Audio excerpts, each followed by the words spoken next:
Hey everybody, Aaron Blaze here. It's Friday. That's why you see me. That's why you see me. That's why you see me. Hey, it's just Dustin and I today. Nick is on vacation for 2 weeks. Well deserved, Nick. Kudos. But we're going to do some animation today. It's funny. I haven't sat at my digital desk to do any art for almost a month. It seems like I've kind of completely immersed myself in going back to doing traditional stuff.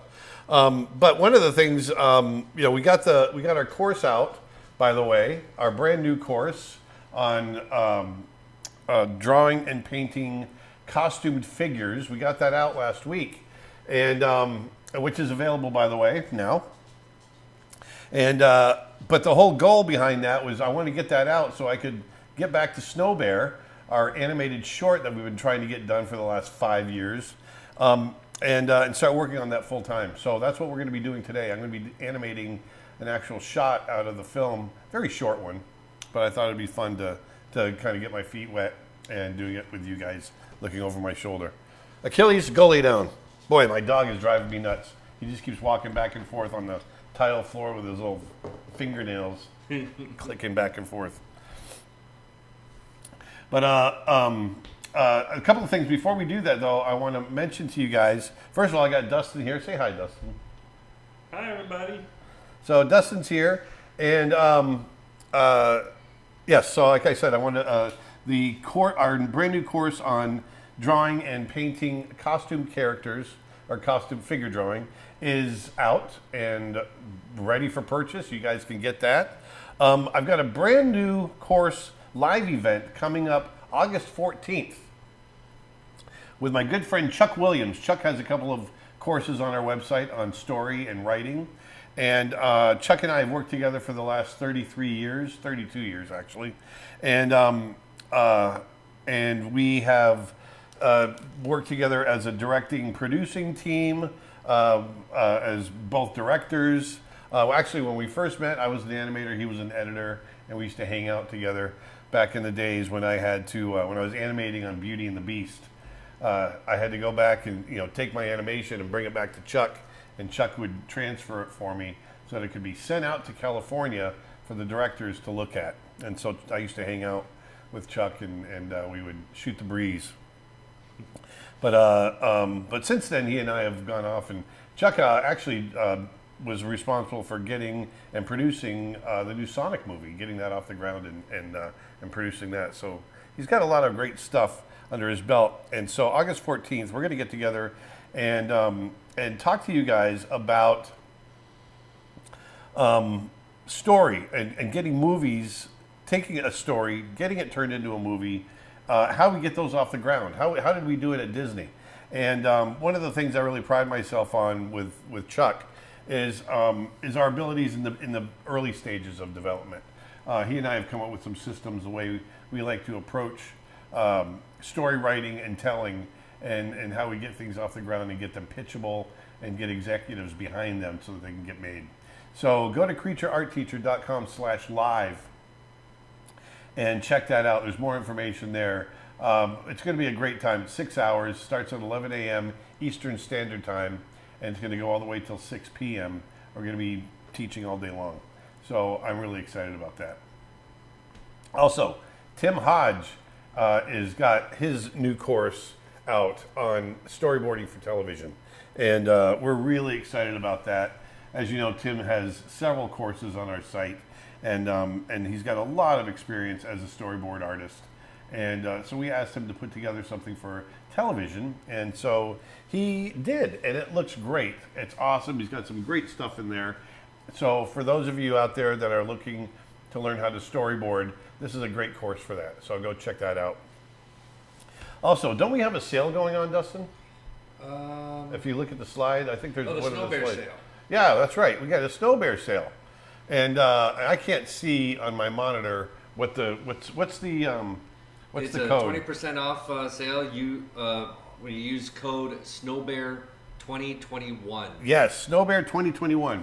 So we got a big sale going on this weekend over at creatureartteacher.com. 20% off sale, the Snow Bear sale. So you get 20% off when you use the promo code SnowBear2021. Okay, so that's 20% off of everything, including memberships. So if you want to become a member of our website, do it now. Use that promo code, and you'll get a very substantial amount of money taken off the bill. Am I missing anything? I have no idea. Yeah, you're kind of out there, aren't you? Well, I'm trying to operate all this over here. Well, I have him multitasking today. Yeah. Yeah. All right, so let's get back to animation. So let me jump over real quick. I just want to show you where this little bit falls in the film. It's a very short. It's shot number 6.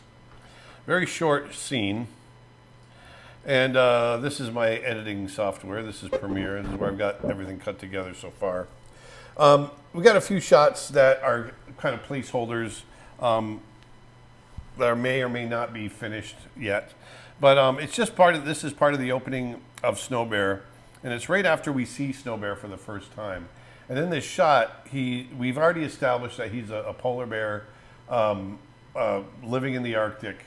And at one point he stands up and he's looking around like he just wants to see if there's anything around at all.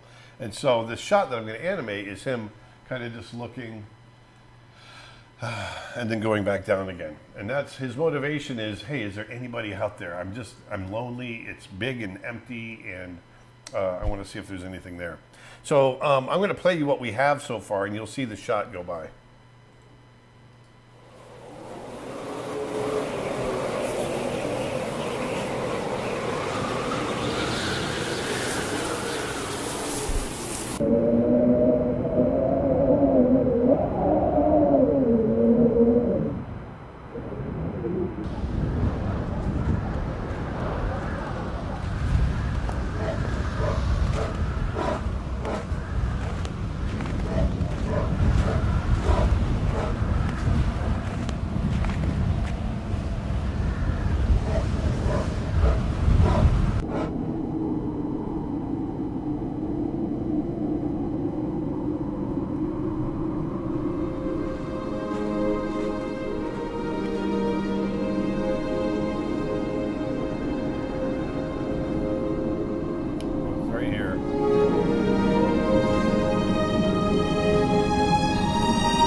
That's it. Very quick, very simple shot of him just standing up, looking around.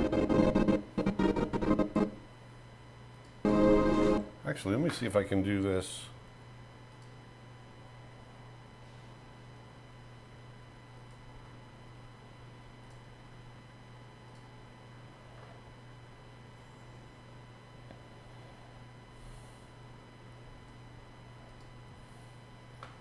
There we go.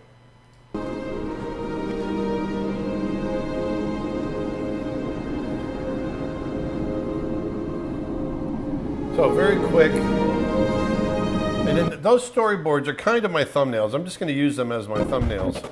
I'm going to add more to the emotion, obviously, and I think in his expression. Let me play you the whole chunk leading up to that one more time.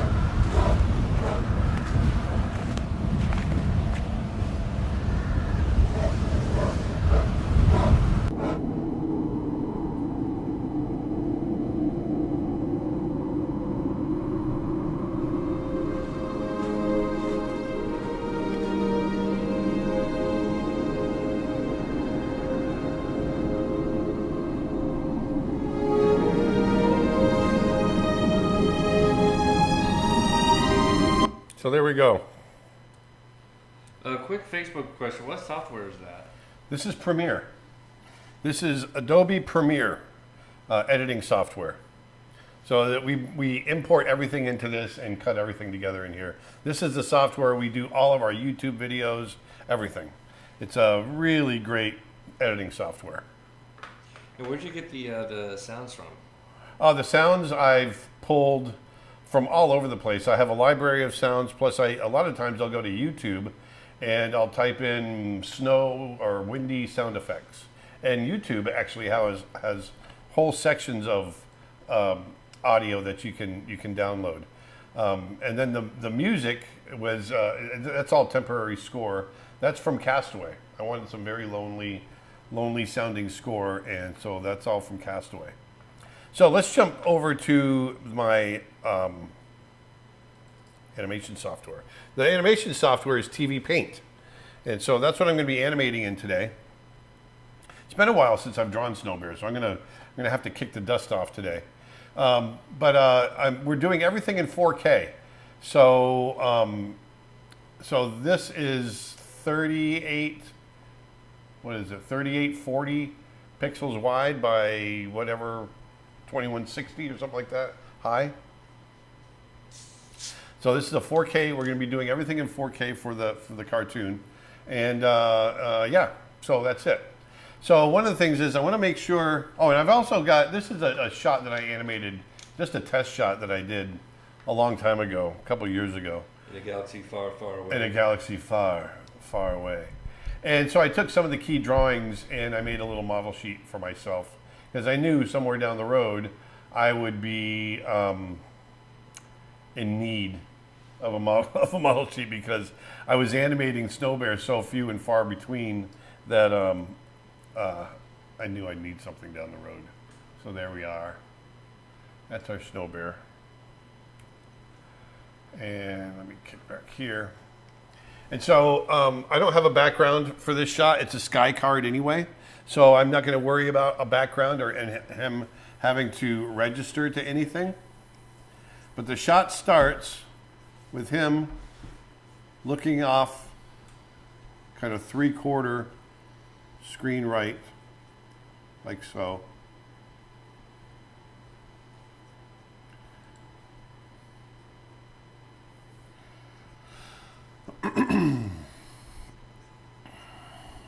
And I want to have his mouth, because he's breathing a little heavy, I'm going to have his mouth open just a little bit.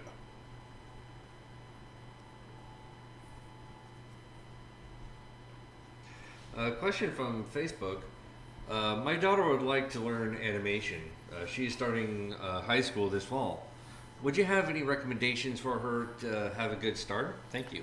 Yes, actually, I've got a full course on how to animate, an introduction to animation on my website, on creatureartteacher.com, and it goes through over all the basics, everything that I learned when I started in animation, 35 years ago, and then from there, as far as software goes, there's good software for if you don't want to get too monetarily too deep into it, you can get an iPad and animate on an iPad fairly cheaply, and there's some good software out there for that as well. And anyone that's wondering, this stream will be available to watch later on YouTube. So a lot of times when I'm first starting out a shot, you'll notice I'm spending a little bit of extra time on this drawing. I'll spend extra time working on the drawing just so I can get a feel for it again.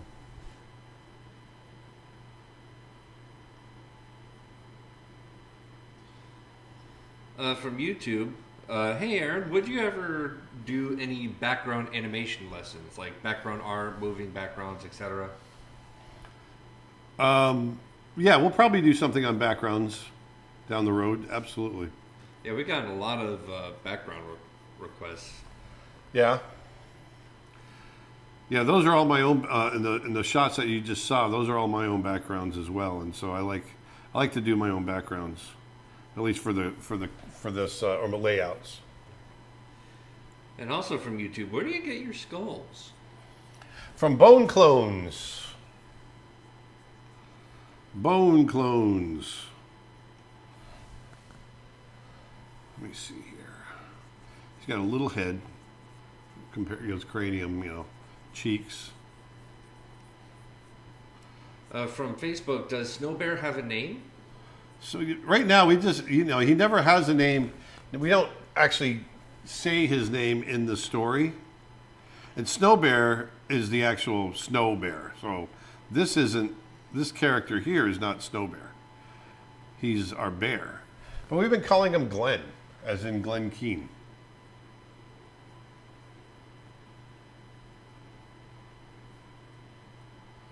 From YouTube, could you do a sketching brush pack on Creature Art Teacher? I've got some good sketching brushes in there. If you go to my my custom brush set, my very first custom brush set, we've got a nice some nice brushes in there.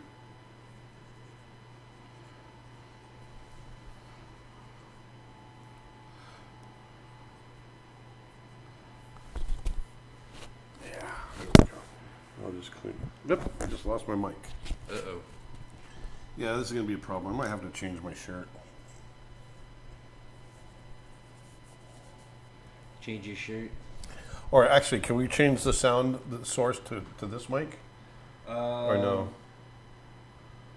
Or I could just plug that microphone back in. No, oh, this one? Yeah. Yeah, let's do that because this isn't working. Sorry, folks. I'll hold it right here. I usually wear a button-up shirt, and I didn't today.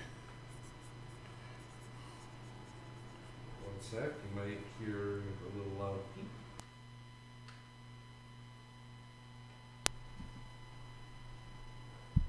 Should be plugged in. All right. Test, test, test. You got sound there? And give it Hello? a quick tap. Good. You might need to make me a little hotter. Just keep talking. Hello. Hello. Hello. Oh, the cat just ran in. Yeah. Meow. There goes. Hey, what are you doing, cat? Look, he's running circles in here.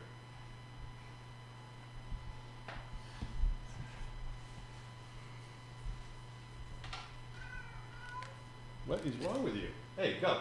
Go on, get out of here. Kooky cat. What is he doing? He's never done that before.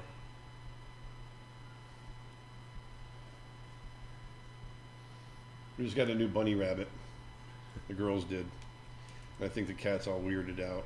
Mm.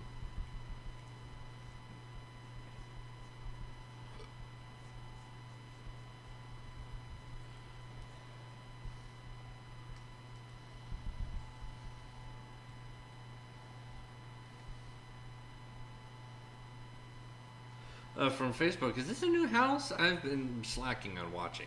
Yes. It is a new house. There we go. There we go.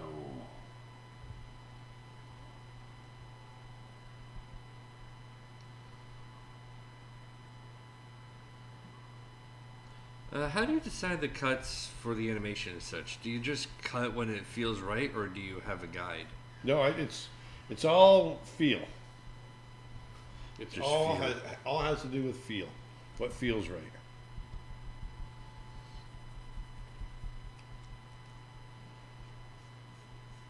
And you get a sense of timing the more you do it.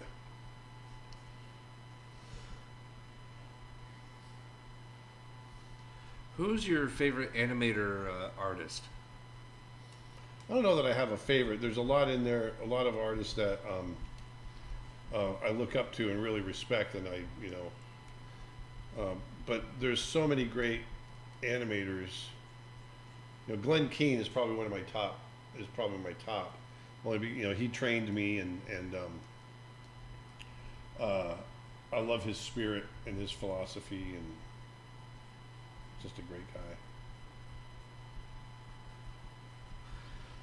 Oh, question for both of us.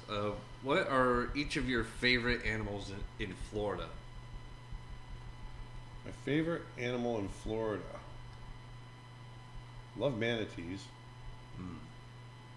Love bears, deer. So many great Florida animals. Oops. Kind of overdoing that a little bit. So I'm gonna, you'll see rather than keeping this really rough, I'm kind of going into this rather finished to start with. I like to do that on my first couple of drawings. Then I'll pick up the pace. But this really kind of establishes for me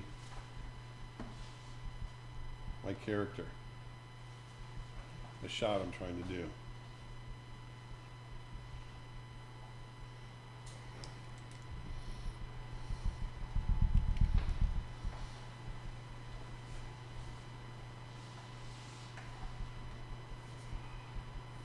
There we go. You having sound issues? Yeah, Nick was saying that you were sounding a little quiet. Ah, gotcha. I think my personal favorite Florida wildlife here, It's a lot of birds too. lots of birds. Yeah. But I would have to probably say either a sandhill crane or great blue heron, because they're probably the most I shoot out here. Yeah. But besides those two, alligators, I love alligators. Being a Yeah, Florida man gators and are all. fun. Huh? Gators are fun. Oh yeah. I remember. What was it last month? It feels like what was it 2 months ago when we last went up to the Apopka Wildlife, Oh yeah. and we heard a male doing a mating call. We actually heard two males do mating calls out there, and when you hear one in person, it's like, holy moly, Yeah. there's a dinosaur over there. It's true. I thought dinosaurs were extinct. Nope, they've just been in our backyard this whole time.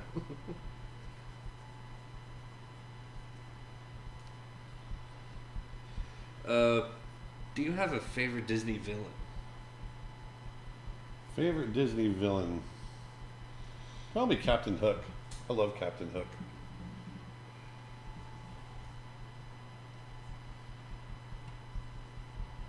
A lot of it's his voice recording.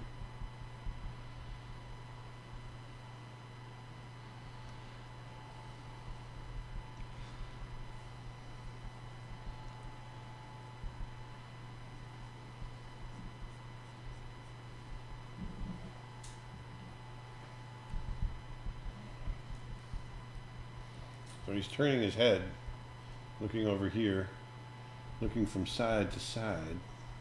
From side to side. A question from YouTube. How long have you been animating?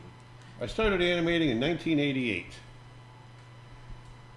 And from the same person, what animal is easiest for you to draw?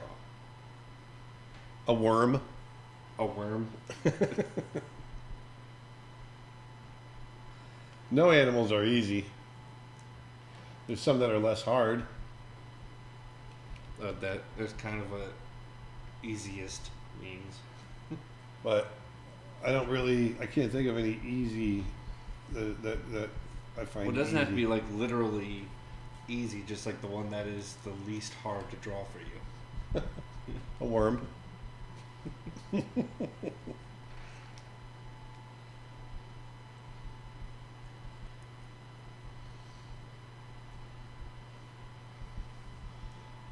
I have him close his mouth, I think, as he turns his head.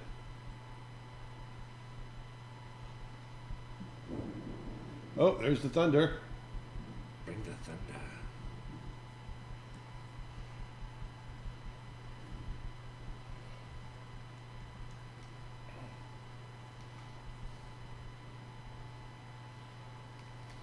You know. Hey, Aaron. Hey, how's it going, eh? Love going through your tutorials on your website. Just wanted to ask your view on what the next logical step would be after having gone through them. Say that again? Just wanted to ask your view on what the next logical step would be after having gone through them. Like after he's gone through all the courses, like what to do next after that. I don't know. I mean, the courses are so varied. I'm not sure I understand the question. What's the next logical step? That's great. What courses are you talking about? All of them? I mean, I would say the next logical step would be to continue to practice, you know?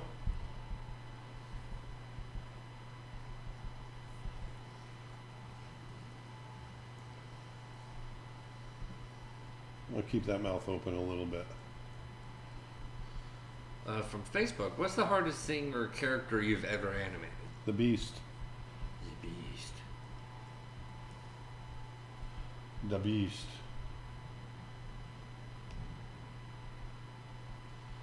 And from YouTube, when can we expect the pre-order books to be delivered? Oh, good. I'm glad you asked that. So the books, we just got word from our publisher. They are still being printed. They have not shipped yet. So they are, because of COVID and other reasons that we're getting, that we're hearing, it's just taking a little longer for them to get printed. But they will be on a boat within a couple of weeks, and as soon as we get them, we are going to start shipping. So it could be about another 4 to 6 weeks. Sorry, very sorry about the delay.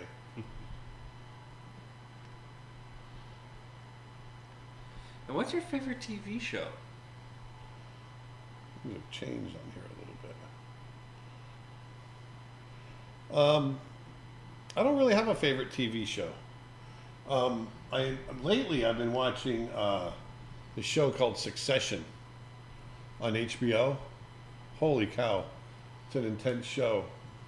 Horrible family, but I can't. It's like watching a train wreck, though. You just can't stop watching it.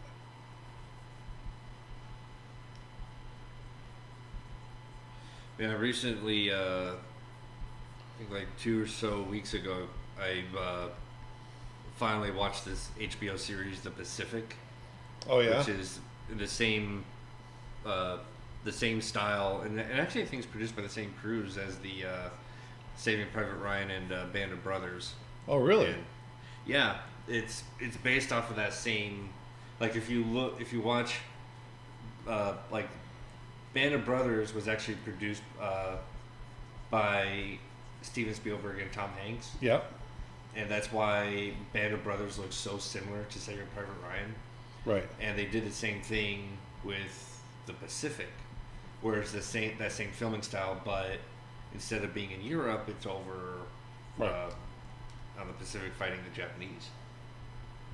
And they do change like a little bit on how the opening looks and everything, but all in all, it's really good job. If you're a World War II, if you're fascinated with World War II, then The Pacific is definitely recommended. Which you are. Yes. Although I do think Band of Brothers is still better. Yeah. Yeah.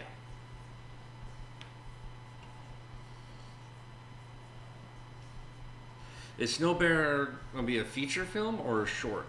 Snow Bear is a short.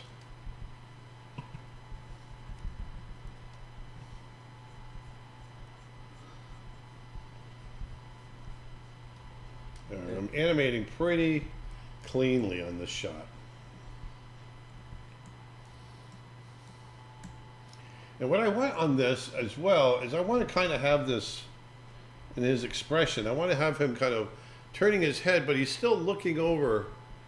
He's he's looking and he's turning, but looking still, and then he turns this way. So there's a little bit of texture in the way he turns his head. So in this next in-between, I'll put an in-between right here.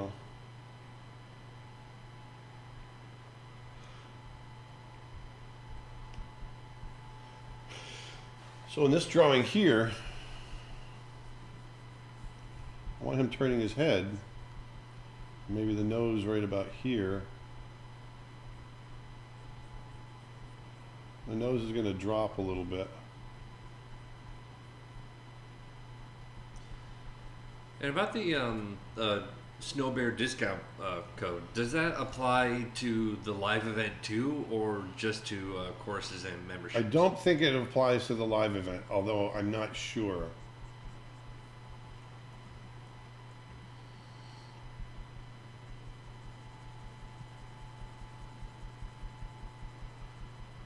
What was the first animal you drew? I don't know. I can't remember back that far. Probably a snake. I know when I was really little, I was obsessed with drawing snakes and birds.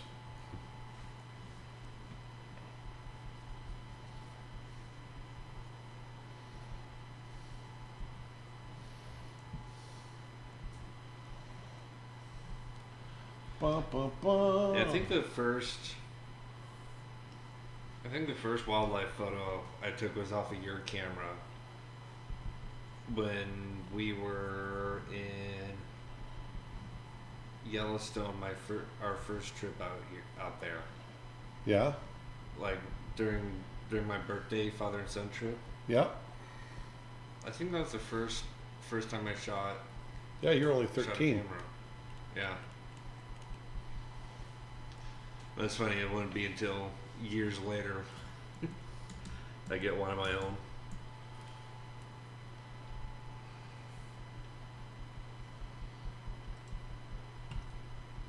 Okay, Nick just confirmed it. The code does apply to the live event. Oh, good. Well, there you go. Yep. So using the discount code, you'll be able to get 20% off for the live event. Thank you, Nick. Nick did the thing.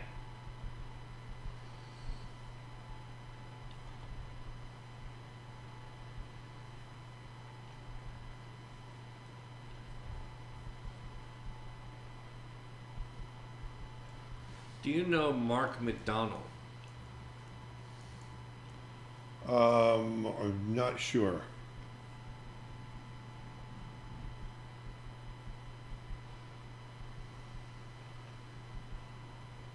How was your transition between drawing by hand, like by hand on paper, and now on a device? Oh, I love drawing on. That's one of the things I love about Cintiqs is that it's pretty much you don't even notice the difference. To me, it's exactly the same. What do you think your next course will be about? Probably animation. I'm going to do something to do with animation. I was talking about doing some locomotion. One I've been talking about for a while. Matter of fact, I mentioned it to my brother Travis a while back, and then he went ahead and did a live event on it.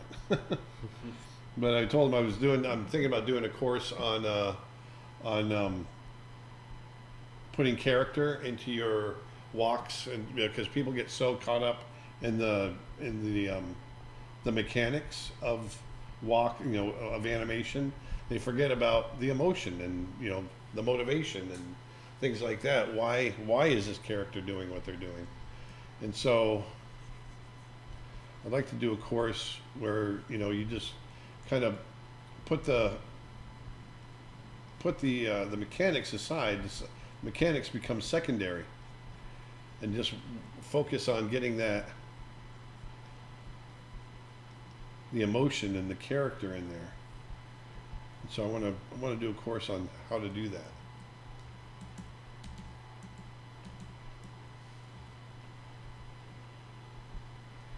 Did I already ask a question about the mental checklist? No. This one's from Mandy Lee on Facebook. Do you have a mental checklist when you animate for things like wind and fur or hair, blinking, breathing, and speech, etc.? Is it hard to keep track? No. There's a lot of things, like I'm not going to animate him breathing. You don't need to do that. I just animate what I feel is important to get into the shot. And once again, certain things I'll spend a lot of time on, like the eyes. I want to make sure that the eyes are really readable, hold a lot of emotion.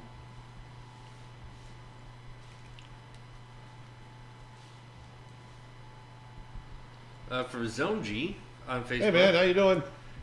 Besides Roger Rabbit swinging upside down and Belle and Beast arguing by the fire, what are some other memorable, challenging, or rewarding scenes you've animated? So Zanji, have I mentioned those shots too many times? Yeah. Are there any others that you find memorable that you've done besides those two? Yeah, I mean, it all kind of runs together for me. I don't know, it's like if you were a chef, what's the most memorable burger you ever cooked? I don't know. But they all kind of run together. But I've had a lot of really fun shots to animate. You know, a lot of the stuff in Can't Wait to Be King in The Lion King, where, you know, for instance, where Nala is hiding behind Zazu's back and they're making faces and doing all that kind of stuff. You know, that was fun to animate. But probably one of my other favorite stories has to be from Mulan with Yao. With Talk with Alex. Yeah, we're in Mulan, where she first gets introduced to the Gang of Three. She meets Yao and Ling and Chen Po. Yeah. And as she goes over there, Yao is talking to this guy. He's got a tattoo. And he goes, "Look, my tattoo will protect me from harm." And he's got this big dragon tattoo, and Yao just hauls off and punches him in the belly. And Ling goes, "You better get your money back." And so I originally did it and just had him punch him, and it was okay. And I showed it to my buddy Alex Cooperschmidt, he's actually the guy that was animating the guy with the tattoo. And I said, "Hey, what do you think?" And he goes, "Oh, no, man. No." I started talking about, he was so good at motivation and what makes a character tick. And here's my own character, but he was so in tune with who Yao was. This guy loves to fight. And if you love to fight, then your fists are like your best friend. And so he goes, "This is Yao, man. If he punches the guy, then, you know, he'd kiss his fist." I thought, oh my God, of course, that's a great idea. So I went back and just added that little bit, and it's a very quick throwaway little gesture he does. But if you watch the movie, he punches the guy in the belly, and then as he's walking away, he kisses his fist, and that's where that came from. It's from me showing it to Alex, and Alex going, "No, it's Dave."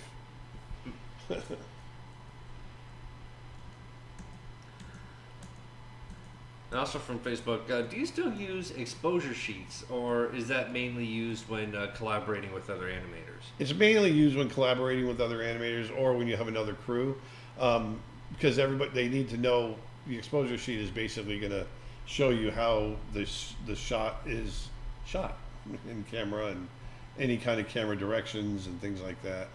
I'll probably end up using exposure sheets down the road. I'm not using one on this shot for right now.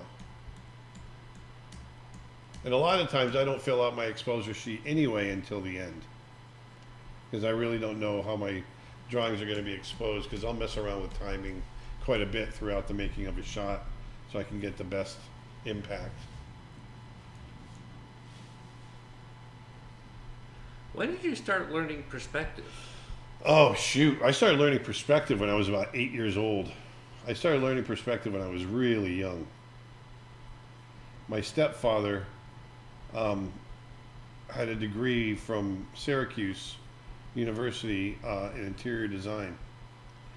And so he understood 1.2 point perspective, and he started teaching me when I was about 8 years old. And man, it was like all these light bulbs going off in my head. Still remember just how magical it seemed, you know, when I started, you know, this is before computer graphics and everything, and how I could draw something and make it look like it's three-dimensional through perspective.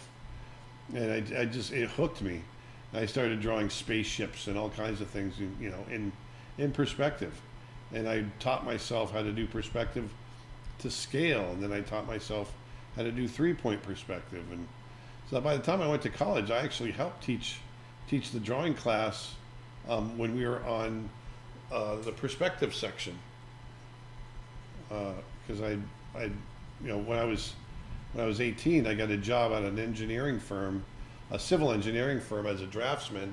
But the reason I got the job is in my portfolio, I had a whole bunch of renderings of buildings that I had done in perspective to scale, and they didn't have anybody on staff that could do that for them, so they hired me, to be one of the guys that does renderings for them.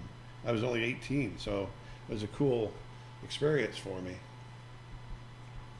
When you worked at Disney, were the writers also animators themselves? No.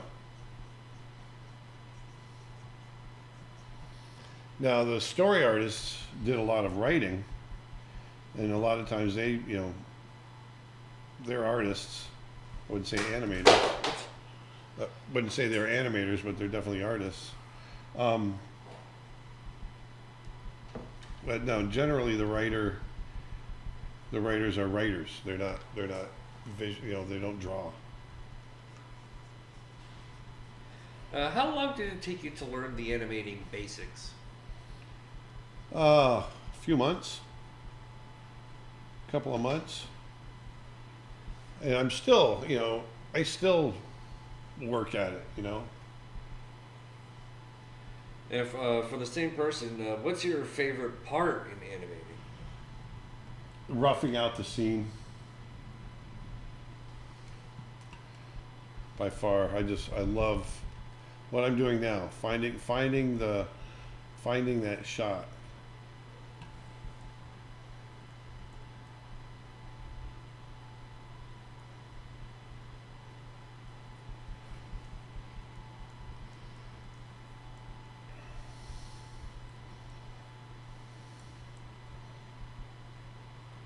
And it takes me a while to get the first few drawings in, so you'll see it's going to take a little while.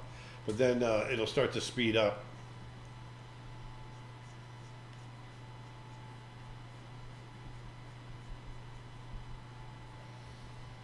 Random question.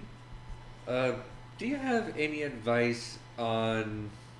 do you have any advice or know any resources on how to draw a cowboy hat? Every other hat I can figure out, but I can't get a cowboy hat down. Get a cowboy hat then. Go buy a cowboy hat. It's as simple as that. Whenever I need to draw something, I go get it. A cowboy hat should be relatively easy to find, or at least look one up.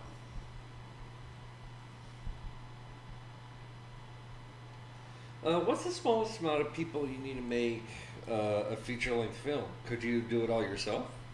Sure, if you had about 100 years. And also, obviously it depends on the production value that you're trying to achieve, and a lot of different factors. But sure, I mean, a single person can do it, and it just depends on how much time you got. It'd be a lifetime. When we do our feature films, we have about 350 people working on the movie, and it takes us, several years to get the film done with that many people. But if you had a story that was simple enough, and a low character count, maybe 1 or 2 characters, you might be able to do something like that. What an achievement that would be.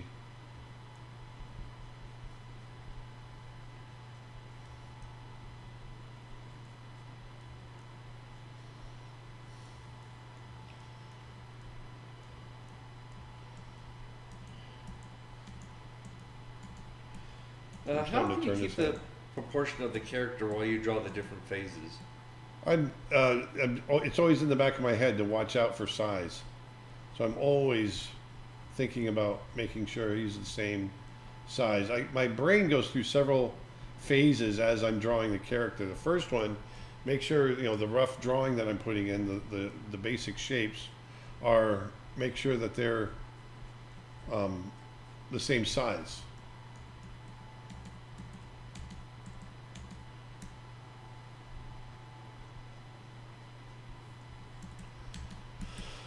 Hey, we go. Kendra just hopped on. Hey, Kendra.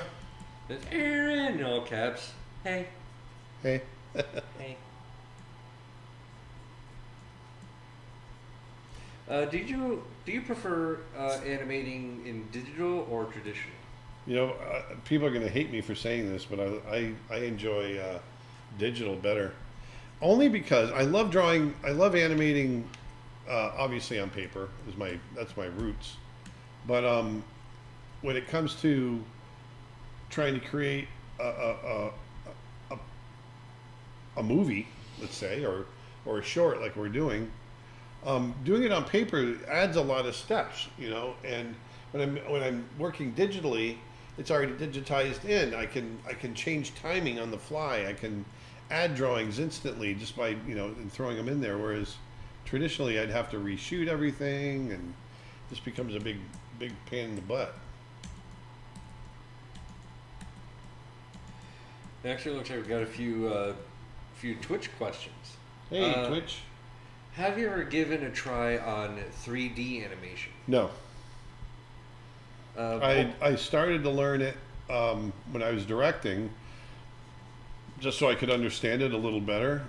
But I just my responsibilities took over. I didn't have time to finish the course, and to be honest, I was losing interest. It was just so me learning Maya, which is the software I had to learn, is just not. It was just not there for me. For me, it was so unintuitive. It felt like a struggle. Everything I did. What's a good community to join for supporting other artists and doing my first art commissions? That I don't know.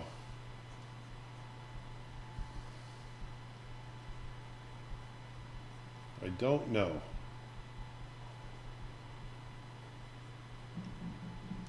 Have you ever had a time when you drew dragons? I really wanted to see your styling on some dragons someday. I've got some dragons I've done. If you go look at my YouTube channel, I did this red dragon.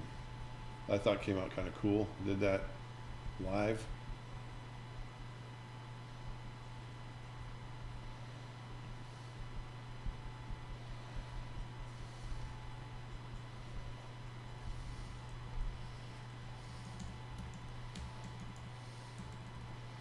That's a nice and simple shot. Him just looking around, turning his head.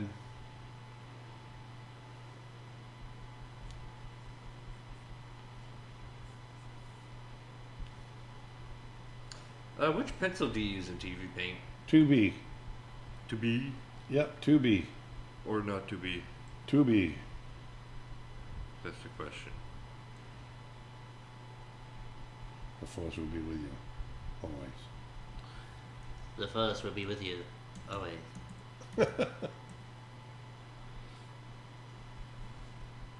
Come here, my little friend.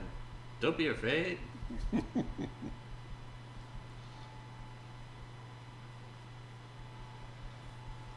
From YouTube, what has inspired you to create Brother Bear? On Brother Bear, I was always a big fan of Native American myths and legends, and I always wanted to be a Native American. I just thought, when I was a kid, to have grown up and be part of in tune with the land and the earth and Mother Nature, and it was just always very romantic to me. And I loved Native American folklore and legends, and that's all I ever read about when I was in school as a kid. And so when it came time to make Brother Bear, I really wanted to create my own native myth. And so we dove even deeper into our research. Chuck Williams and myself, and started, finding more stuff. And we also started talking about, what are some of the songs, stories, anything that really inspired us. And this, by the way, is going to be part of our course on August 14th. So you're getting a little sneak peek. But one of the things we talk about when we get started on a story is what inspires us. What kind of story, needs to be told. What moves us. And and we started talking about some songs off the top of our head, you know, that had some emotion to them. And I think it was Chuck that brought up Harry Chapin's Cats in the Cradle. Cats in the cradle and the silver spoon, little boy blue and the man on the moon. When you coming home, son, I don't know when. We'll get together then, Dad. You know that song? Oh yeah. And so we started talking about it, and it's a song, it's a tragic song. It's a song about a father who realizes too late, it's after his son has grown up, that he really didn't spend enough time with his son, and he really never got to know his son because he was always on the road and always working and always, you know, just never took the time. And it's a wonderful song as far as just living, you know, learning your lesson. And yeah, it makes me choke up even now because I think about my stepfather who, you know, the last few years we didn't get to spend, you know, a lot of time together. Mainly because I was directing movies and he kept telling me, he'd always say, "Cats in the cradle, Aaron, cats in the cradle." But we talked about that, and it really struck a chord with us. You know, both of us being new fathers, and we thought, man, what a tragic story. And I wonder if we could write a story with that thematic about, you know, regret and avoiding, you know, making sure you take the time that you need with those that you love. When you have the opportunity to do it, because at some point it's going to be too late, and when it's too late, it's too late. And so that was the first version of, we wrote a draft, and it was called Shadow Bear, not Brother Bear, but Shadow Bear, and it was a fairly different story, and it was still Kenai having to get to the place where the earth touches the sky to get his human form back and all of that. But it was more about a father who hadn't spent enough time with his son and trying to make up for that and make amends. But the story evolved and changed.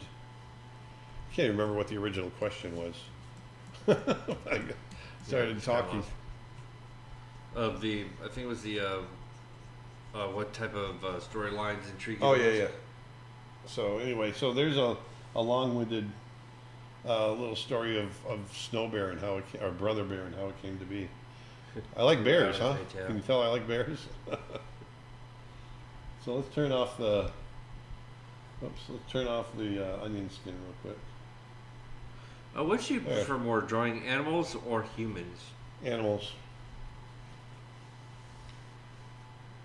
Humans are like so gross.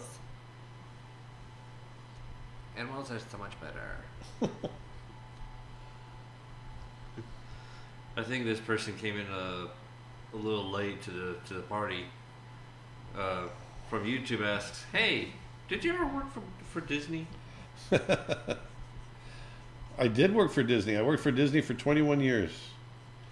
While I was at Disney, I worked on a couple of Roger Rabbit cartoons, and I worked on The Rescuers Down Under, and Beauty and the Beast, and Aladdin, and The Lion King, Pocahontas, Mulan, and Brother Bear. So I had a fun career at Disney. Really enjoyed my time there.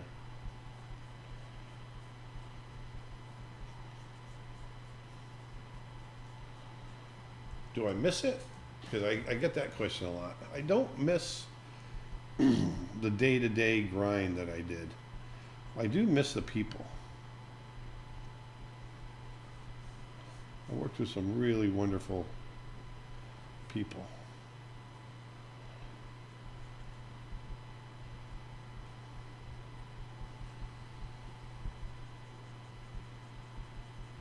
I work with some pretty amazing people now. I mean, right, Dustin? I'm sorry, what? I said I work with some pretty amazing people now. Oh yeah. right? Oh yeah. Nick is awesome. I'm talking about you. You sit right next to me every day. I get to have my son work with me every day. How cool is that? You It's probably fun. hate it. Huh? I said you probably hate it, but you'll appreciate it when I'm gone. No, I do appreciate it. Just every once in a while, sometimes we do tend to be like, "What are you doing? What the? Focus! You already asked that question."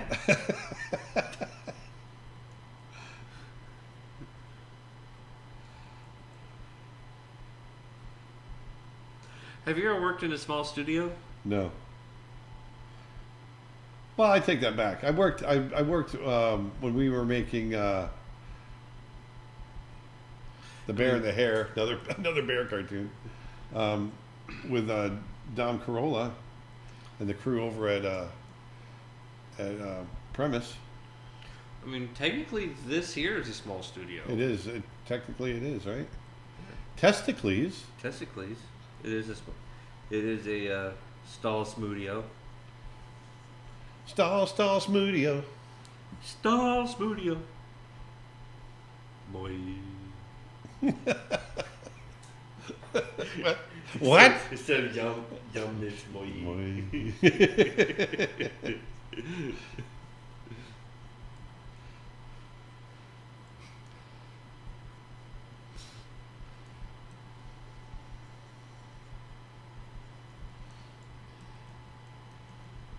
Look at him turn that head. Oh, look at that. It's like it's 3D.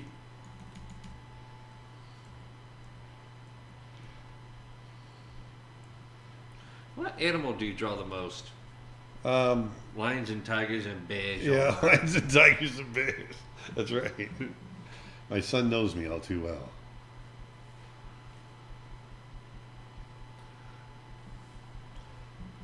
Yeah, I would say tying for. Actually, no. I would say top is lions. Second, right behind in second would be bears, and then the close third would be tigers. Yeah. And then everything else below: zebras, giraffes. And the tiger is the only one I've never seen in the wild. I want to see a tiger in the wild. We tracked them, man, when we were in Nepal. I saw lots of signs. I found their tracks. And I found the scratched up trees and all that, but we never got to see a tiger. They were probably watching us from the grasses. I remember seeing a video, or there's an episode on probably one of my other favorite documentary series on Netflix, Tales by Light, and I can't remember. I know it was in India. I can't remember exactly which part of India, but there's a photographer there with a guide and a crew in these vehicles, and the guide got a report that a tiger got a fresh kill, and then 5 minutes later, out comes a tiger with a fresh kill in his mouth, just walking across the road. Oh, really? Yeah, the guy was like, "This rarely ever happens. Like the 15 years I've worked here, I've only seen this happen twice." Wow. So seeing something like that's nearly a once in a lifetime experience to see. The coolest experience I ever saw live like that was in Alaska. It was the same kind of thing. It just never happens. But a pack of wolves had taken down a moose right by the road in this river, the Teklanika River, or Toklat River, sorry. And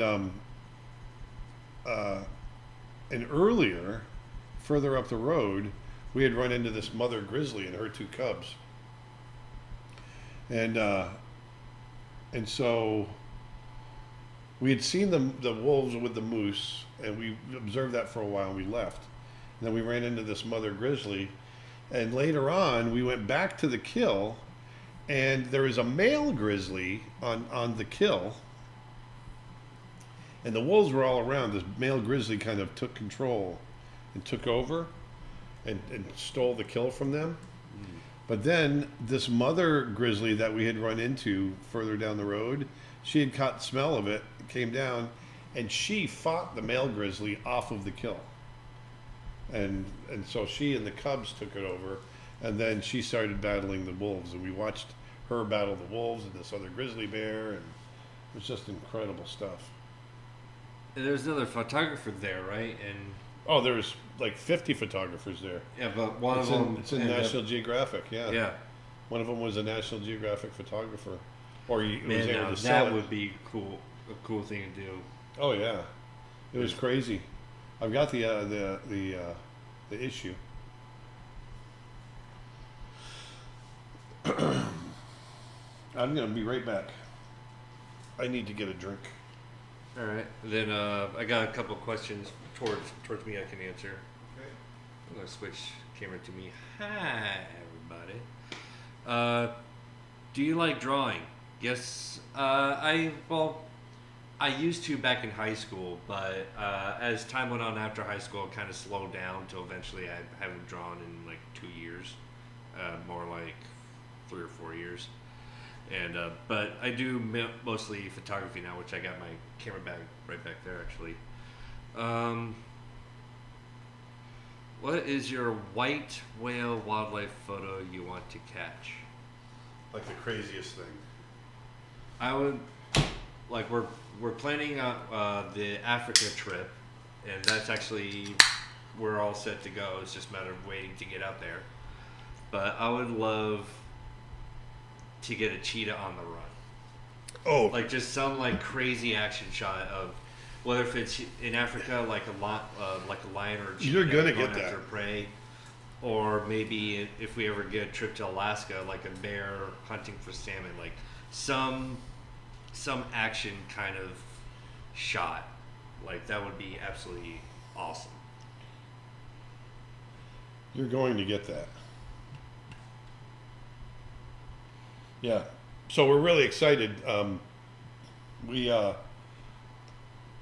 are all set. We have our tickets booked, and the camp is all taken care of. We are headed September 13th. We are headed to Kenya, the Masai Mara. Back to Africa. Oh, my favorite place. And this is Dustin's first trip there. I can't. I've been dying to take my son to Africa for a long time.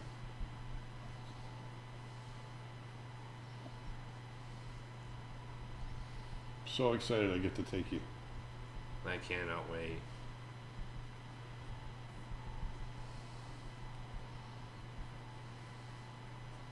It's going to change your life. Was it scary watching dangerous animals in real life?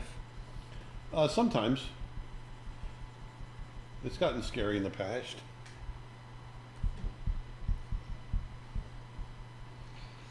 I remember just his last trip to Montana, some bison got a little close to us. It was like, we should probably back up. Yeah. Meanwhile, you just stayed in that one spot, just keeping on sketching. Like, you should move back. No, I'm going to finish this real quick. Just give me a minute. Yeah. The bison's getting closer. I know. Sometimes I get a little carried away. Yeah, until eventually a ranger came up and said, if you don't move now, you're going to get fined. Yeah. I was a little dumb there.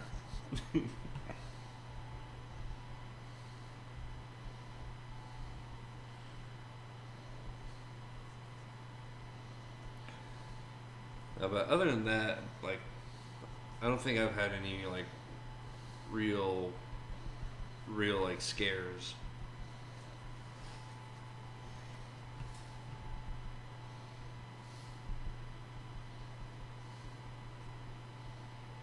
What's your favorite national park you ever been to? I have a couple. First of all, every national park I love because they're so different from one another. You know, I've been to the Smokies, I've been to Yellowstone, I've been to Sequoia, I've been to Denali. There's just they're all completely different from one another. Everglades. Everglades is one of my favorites actually. It's so unique.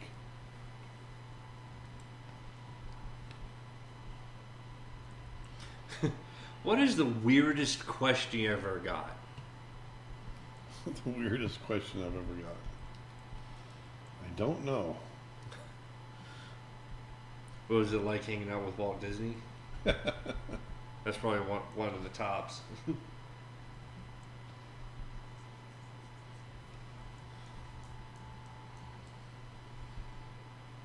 I can't really think of like any like really weird questions. Yeah, I don't really get that many weird questions. But can you imagine if we got a weird question like, "What's your feet smell like?" Corn chips. Corn chips. Smells like burnt bacon and depression. Well, that's why mosquitoes don't bug me. They don't bite me because my blood tastes like They egg don't yolk. bug And, ya? yeah, they don't bug me. They don't bite me. My blood tastes like egg yolk and disappointment. Mosquito tries to bite you, they get a heart attack. Bite Meanwhile, back. me, my legs end up being an all-you-can-eat buffet for the mosquitoes. I know. They just get chewed up like crazy. Have you ever seen Legend of Korra? If so, what are your thoughts on the animation quality? What? I've seen what? Legend of Korra, the last Avatar. Oh, I haven't seen it. franchise. That's where I got the do the thing I know. reference from. I know, and I haven't seen it. I mean, no, I didn't know that, but I haven't seen it. I just said I haven't seen it. Okay. Do you believe in ghosts? No. I know it's disappointing for a lot of people. I Dang. don't. I don't believe in ghosts. I don't believe in ghosts. Did you ever meet one of Disney's 9 old men? Yes. I've met Ollie Johnson, Frank Thomas, Mark Davis, Ward Kimball.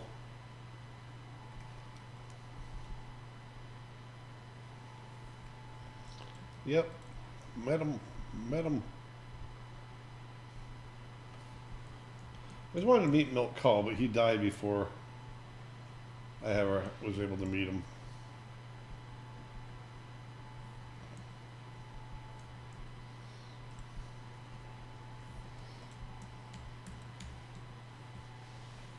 Let's do a rough timing, shall we? Shall we?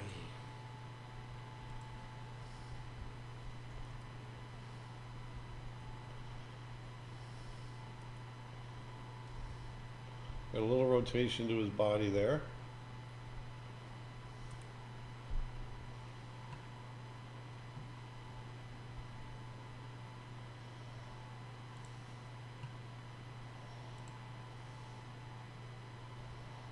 Let's see, put those on 8s.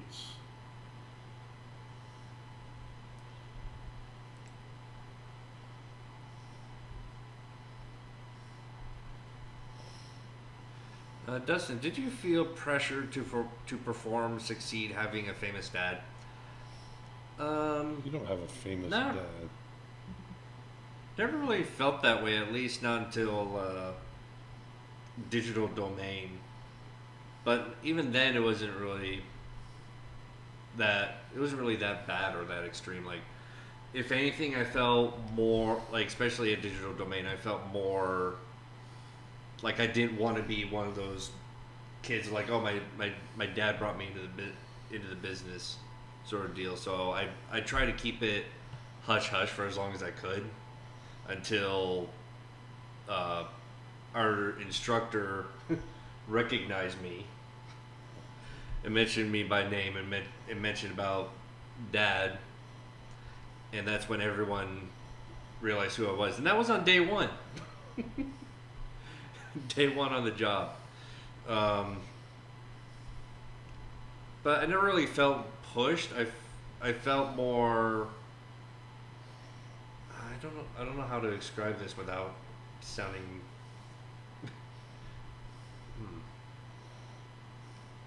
What? Well, I felt that the moment people realized who I was, I people kept on asking me about you, more about me, Oh yeah. like more than about me. Like, what's it like having Aaron as your dad? Blah blah blah. Instead of being like, hey, how are you holding up and everything? Yeah, So exactly. it's like, I hear you. but I mean, I eventually got out of that shadow, but it took a while. But eventually I did. But I never felt pushed. I always went at my own pace, and I figured that pace was more than enough. I might hold him here a little longer. How about it?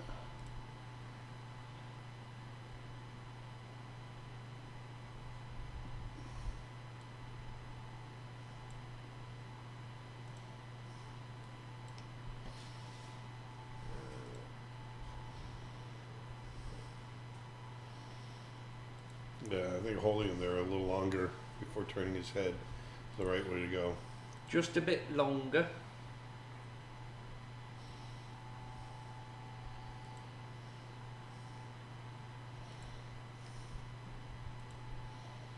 Oh, so annoying.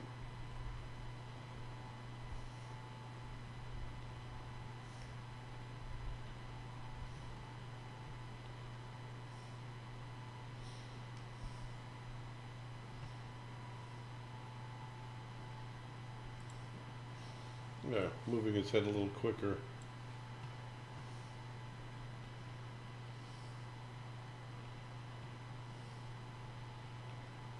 What do you think?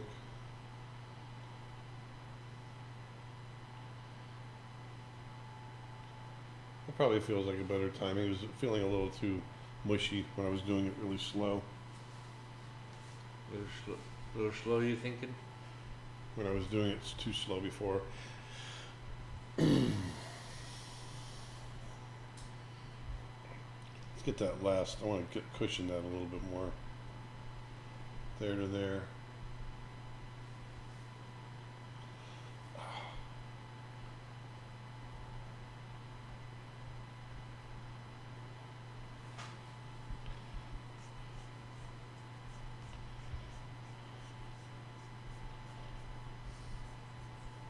Got any questions? Yeah, I'm just trying to figure out which one to start with.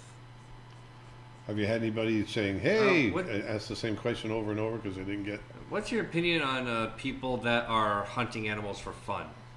I think it's insane. I think they're psychopaths. Yeah, there's a difference between like Trophy hunting hunting. for I'm survival completely and against hunting just trophy for hunting. trophies. Yeah, I'm completely against trophy hunting.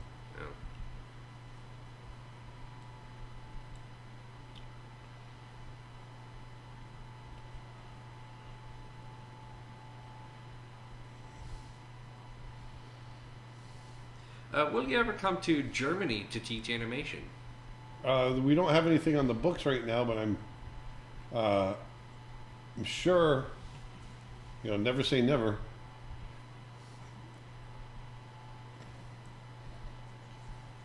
Uh, what uh, what lens would you recommend for wildlife? I have the Sony A6000. That's a good choice. It depends on your budget. If you want to go on a good sized budget, I could not recommend enough the 200 to 600 GOSS lens. It is a bit pricey. It's $2,000, but it's an amazing lens. I use that all the time. But on a bit of an easier budget, I would go with probably the Sony's 70 to 350 G lens. It's just under 1,000, but it's still just as good of a quality lens. Like when it comes to lenses, it's better to add the extra into the lenses, because lenses is what really determines on the quality of the shot a lot. At least in my experience. What's your favorite dog breed? Probably labs. But you know, I love them all.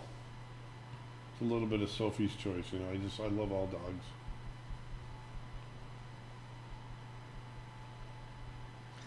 What's the lodge you're staying at in Kenya? The cheetah camp. It's a private camp run by our good friend Jorge. He's from Spain. Jorge. Oh my gosh, I'm drawing a blank on his last name. Real good friend, huh?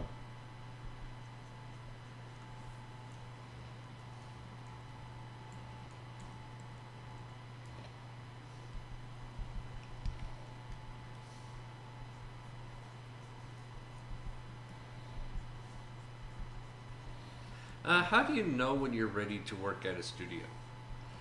Oh, I don't know. It depends on the studio, I guess. A lot of times, you know, I recommend getting in there before you're ready. Learn the ropes. Get in over your head. You know, I definitely was. I got started. I met some criteria, and therefore I was able to get hired at Disney. But looking back on it, knowing now what I didn't know then, I definitely started before I was ready there. But I learned a lot faster because I wasn't ready. I made mistakes and I learned from those mistakes. The important thing is getting in with a studio that will forgive mistakes and let you learn and grow in that way. Disney was great about that.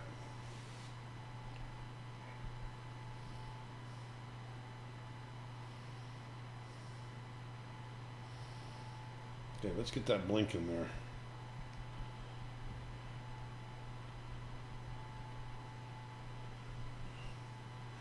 Do you ever get stopped in the street for autographs or anything?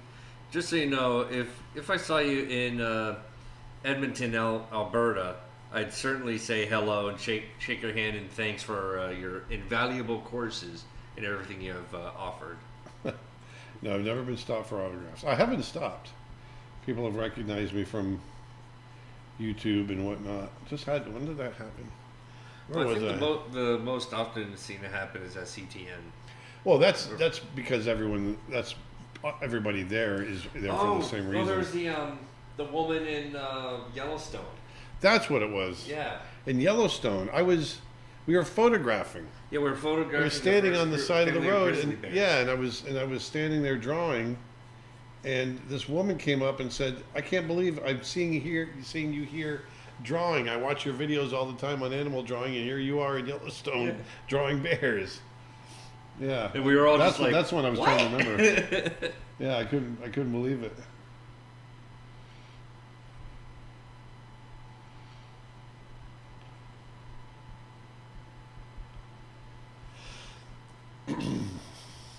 He's opening his eyes back up after the blink.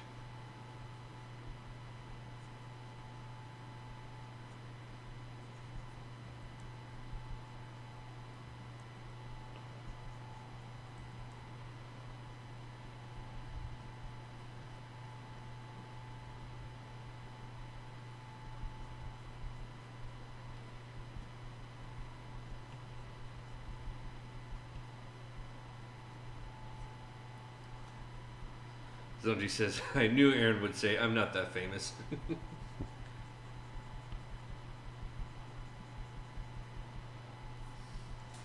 Did I miss it at the beginning? What's this synopsis of this shot? The synopsis is Snow Bear is looking across an empty landscape, trying to see if there's anybody out there.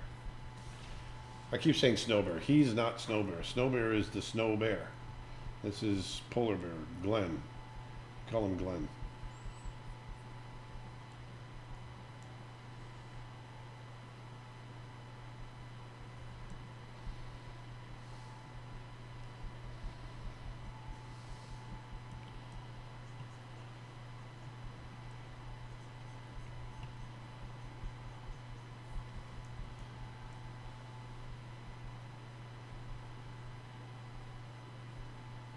Very quick shot.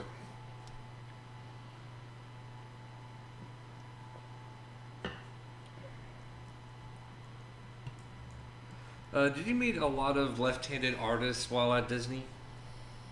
I would say more than, I wouldn't say a lot because there's just not a lot of left-handed people, but I would say more than the average just meeting in public. Yeah, there's a fair number of lefties.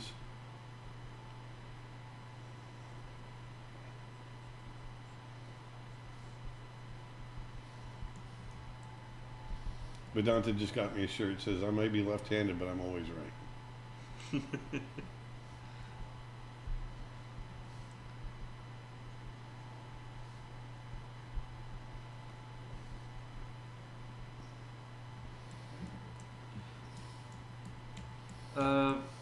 I don't know if you answered this specific form of question already, but for the latecomers, who would you say is or was your biggest influence as an artist? Glenn Keane was certainly my biggest influence as an animator. There's so many artists out there, famous, not famous, that have influenced me in some way or another. Phil Fisher was another guy who a lot of you don't know because he's a local artist in Naples, Florida, where I grew up. But he, when I was a kid, he would give me watercolor lessons, and he raised money for me to go to college and gave me a scholarship. And him and his wife Natalie, I really owe them a lot as far as helping me get along. And he certainly had a lot of influence on me. I love the way he paints, and so there's just so many people.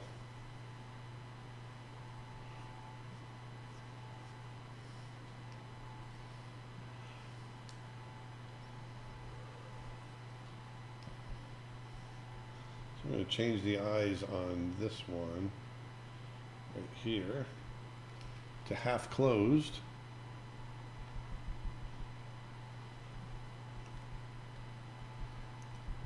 What was 2020 like for your career? It really, to be honest with you guys, my career wasn't affected that much because I worked from home anyway.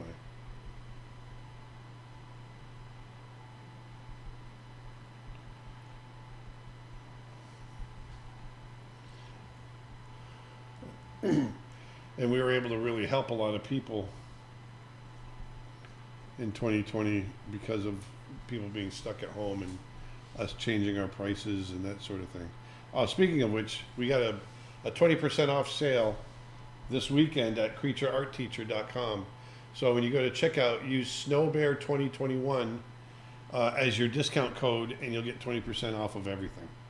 That's including our workshop that we have coming up on the 14th of August, and also there we go, get that blink in there. It also includes 20% off of memberships.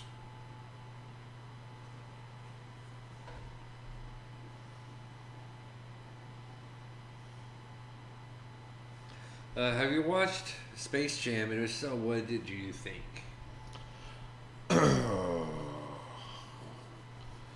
You put me on the spot. Yes, I did watch Space Jam. I didn't like it.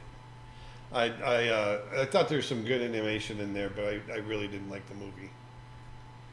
I don't like to talk negative about other people's artistic endeavors. I know there's a lot of people that worked really hard on Space Jam, and I really don't want to take that away from anybody, because I know you'll work just as hard on good movies or as on bad movies, and or on bad movies as you do good movies. Yeah. And but yeah, Space Jam I really had a hard time with. I couldn't get through it. Yeah, the part for me that was hardest to deal with was the transition from 2D to CG. Because, don't get me wrong, the textures and everything is great, but it was not necessary at all. It was just more of a flex saying, hey, look what we can do with CG technology. But yeah, I think if they stuck with the first story but try to continue on with that, it would have been a lot better, because this one feels like a completely different universe than the first Space Jam. Feels more like a reboot attempt. Well, maybe it was, but just from a story standpoint, it was a hard one to. It's a little on the nose, really hard in your face kind of thing. Let's change the subject. Yeah. What is your favorite movie? My favorite movie? I'm a big Coen Brothers fan. The directing, producing team, the Coen Brothers. Two of my favorite movies of all time are The Big Lebowski and Oh Brother, Where Art Thou?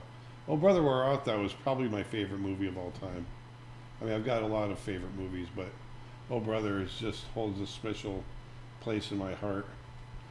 The music, the writing, the acting, everything is just so good on that movie. The writing just blows my mind.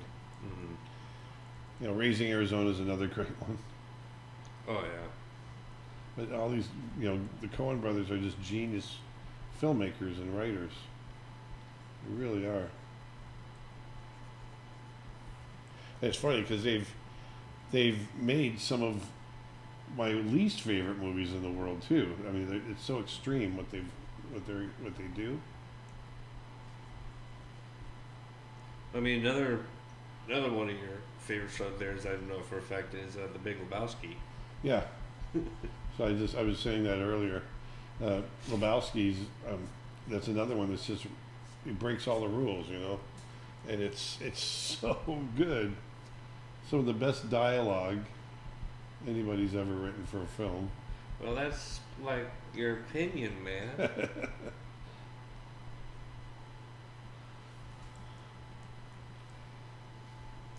The dude abides.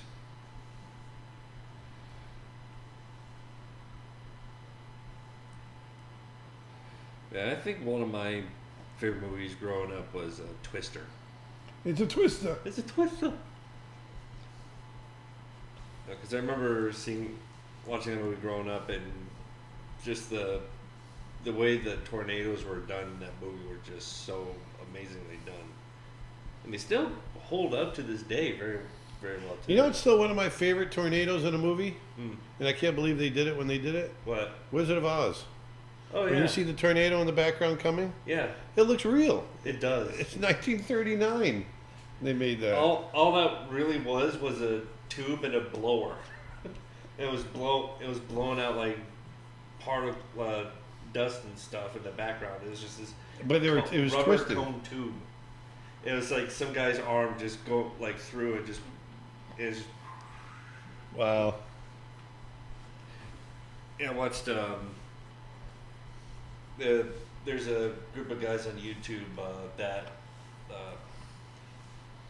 review and look through different VFX shots and moments in different films, and they just kind of break down how it's done. And in Wizard of Oz, even like all those guys were like, "What?" All right, so I think it's just playing back too slow. So I am going to shrink this down.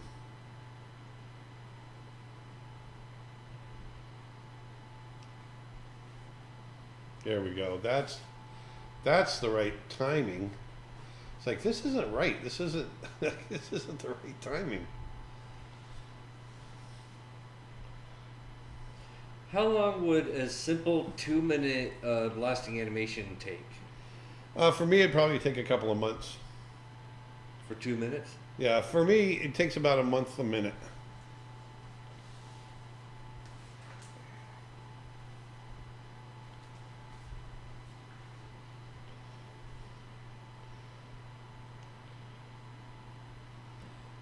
Just started reading the Animator's Survival Guide. Who Framed Roger Rabbit was such a big influence on me growing up. It's a movie I always tell people to see if they haven't. I do too. It's an amazing movie too. I saw it as an intern. Oh really? Yeah, when I was an intern.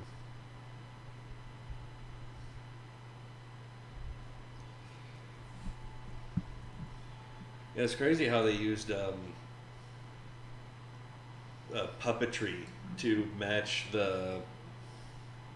like when the weasels are carrying the guns around, like Oh, they're yeah. real guns, but they're puppeted in the air, and so they had to animate the gun Yeah. into the weasel's hands. Just like it makes you wonder, like how do they manage to pull that off? Of like do they animate on the image itself, or did they just kind of like Stats. guesstimate where Everything's it was gonna composited. be? Hmm? Stats. They would print out the basically the frame Mm-hmm. with just the guns in it, and then the artist would do a piece of paper over the top of that basically and draw the characters in. One of the things that was really difficult, I had to do it on one of our Roger Rabbit cartoons, is the camera, especially in Roger Rabbit the movie. A lot of times the cameras weren't locked down. They're just kind of drifting, you know. Oh yeah. And so And in this is animation, you take that for granted because the live they're- action scenes. yeah, in the live action scenes, because in animation you take that for granted because a lot of times the camera's locked like this, Yeah. and so the character registers to the floor and that's fine. But when the camera is drifting, that registration is moving with the camera, Yeah.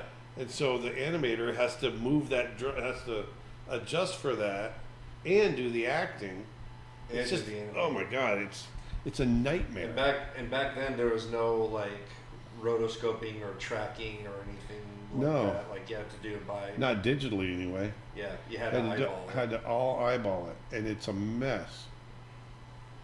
It's so hard to do. I mean, the fact that those guys pulled that off in the Oh. movie. I know when we did it, everything you could. Doesn't matter how hard you'd try to keep those feet anchored, you'd watch it and you'd see them go. Oh, it just drive you crazy.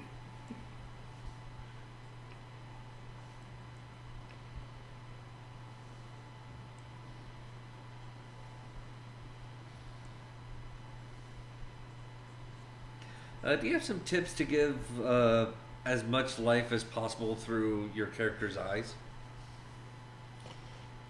Expression, it's all about expression, and I've got a course on that.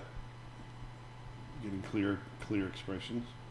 There's so much subtlety, and if you can draw the eyes clearly, look at the anatomy. Understanding the anatomy also helps.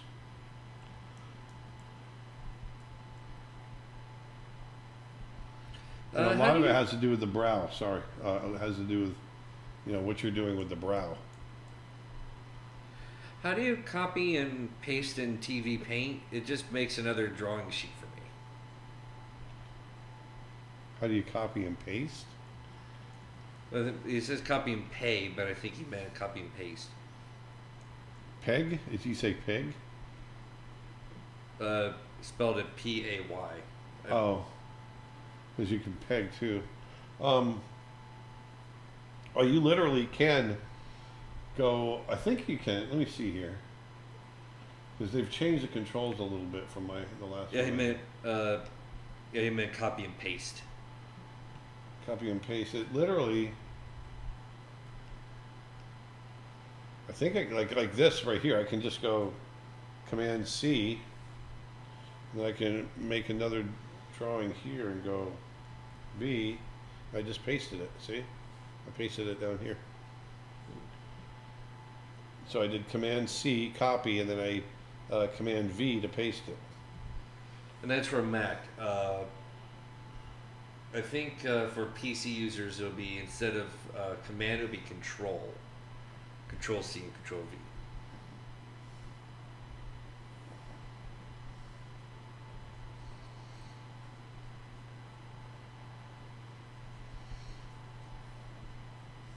What was the shortest animation you made? Oh, shoot. I've had shots that are 8 frames long. Literally takes me, a half an hour to animate the shot.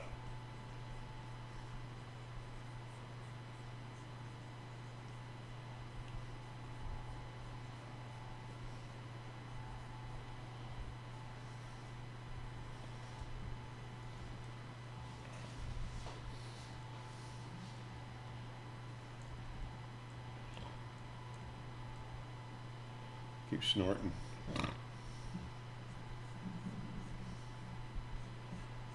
So here we are doing Snow Bear. Let me mention our sale again. We got our 20% off sale going this weekend. And so go out to creatureartteacher.com and get any of our courses or membership or upcoming live events, anything like that. You can get 20% off at checkout if you use the promo code SNOWBEAR2021. And it ends on Monday. Yeah. We also got the costume figure drawing sale. Yep, our costume figure drawing course is now up and rolling. And that one's been really popular. I'm really happy how popular that's been. And so thank you guys for purchasing it. And then also Tim Hodge, my good buddy Tim Hodge, has got a brand new course out on storyboarding for television. So if you've got any aspiring storyboard artists out there, this is a great course to look at. Tim did a great job with it. So check it out. So basically what I'm doing now is just a series of in-betweens of the character kind of slowing out of this hold. So what I'm doing is I'm doing a half, and then I do that drawing. I'm looking at the distance, and I do the new drawing halfway in between. So that's why it's called a half.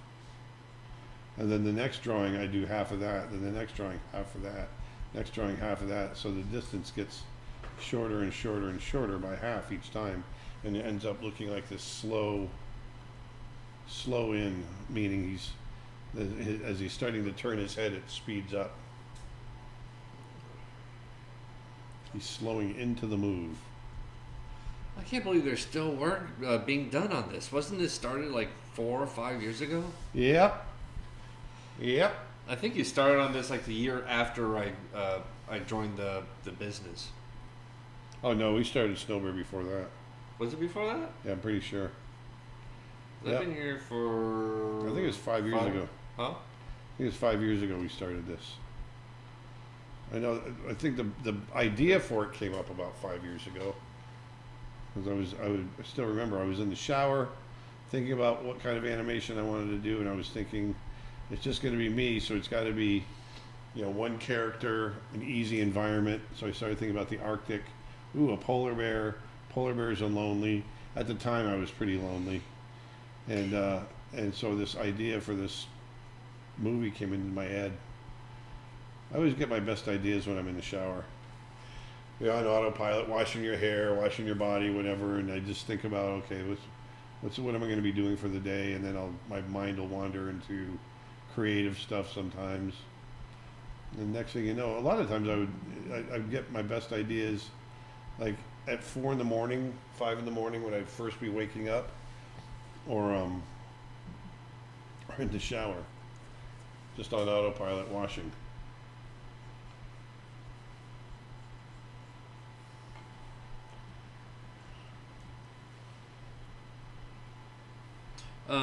About frame rates, do you ever work on in divisions of 60 for digital and modern displays, or No. do you always stick with 24? I always stick with 24.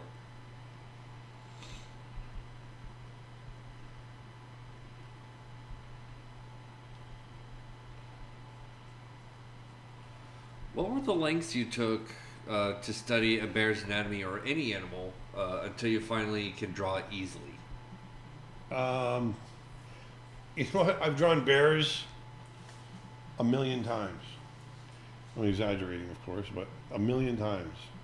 And I still have to look up sometimes the anatomy for a certain pose. It's there, it's in my head, but it's just. So the point I'm trying to make is, a lot of times, it's a lifelong endeavor. I can fake it really well.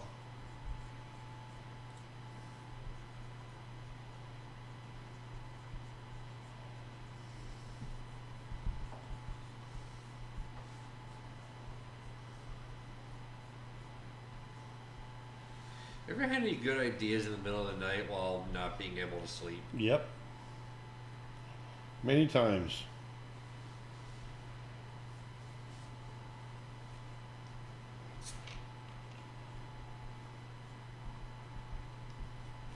So it's Friday, man. And happy birthday, by the way. Happy birthday to my firstborn, my oldest child, my lovely daughter, Austin Blaze. She's turning 32 years old today. Woohoo! And Dustin is refusing to go out with her tonight. Really? Yep, I'm going to call you out on it and embarrass you in front of everybody. You're not going out with your sister on her birthday. Oh, look how mad he is. I don't care. I'm doing it to you.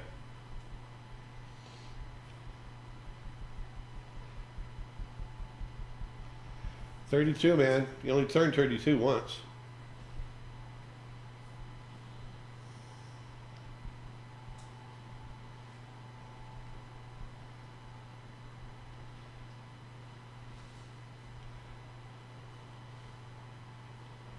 Might even speed that turn up a little bit more, maybe. Oh, no, that's right. It's the wrong pace. Any more questions, Dustin?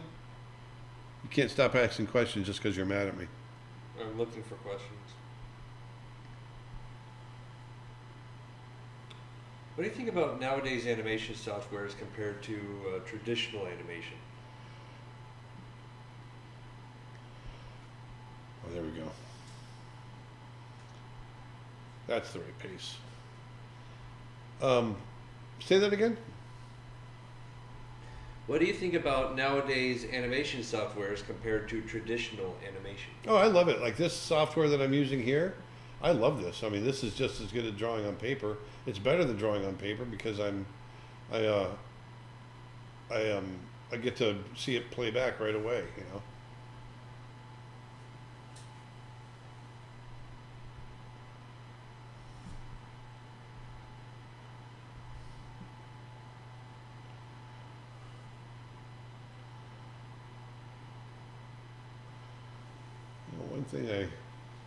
One thing I got going on here that's wrong. I'm going to go here. It looks like the head's growing at the end because I don't shift this part enough.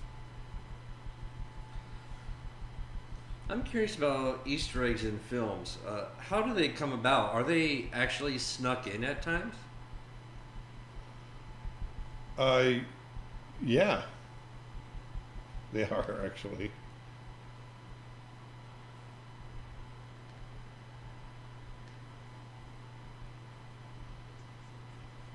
Whoops.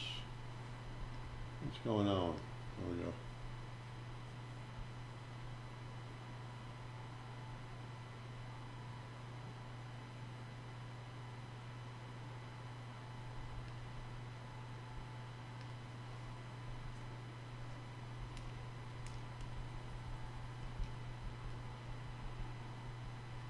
I'm going to pull the ear this way.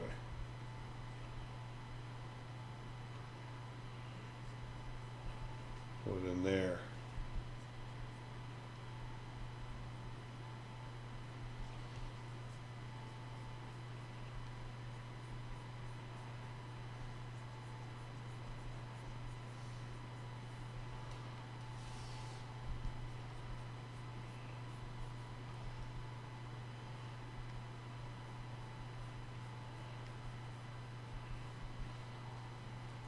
go. Let's give them a little more. There. Any plans on how, where, and when Snow Bear is going to be released? No, not yet. Right now, I just want to get it done.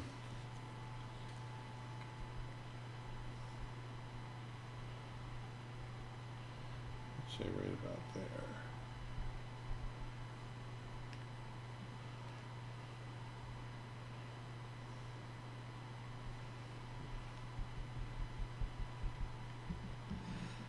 Question for you both. Is there anywhere you haven't traveled to that you would like to go? Oh, of course. There's tons of places I haven't gone to yet that I want to go. Amazon, Italy. Italy, we really want to go to. I haven't been to Italy yet.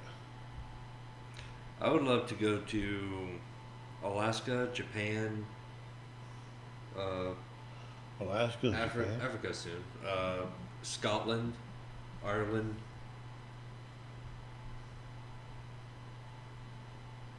Like all those places.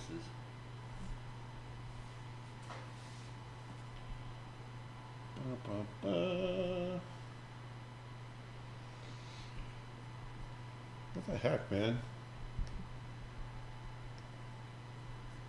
When you have to redraw a character over and over, is there a trick to keeping the same character? How do you keep it consistent? A lot of it is shape. I think about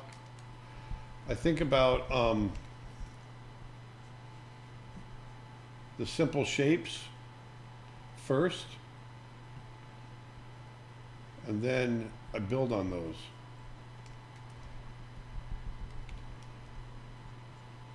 Therefore, you're able to, and then after a while, the character just becomes three-dimensional in your head, you know?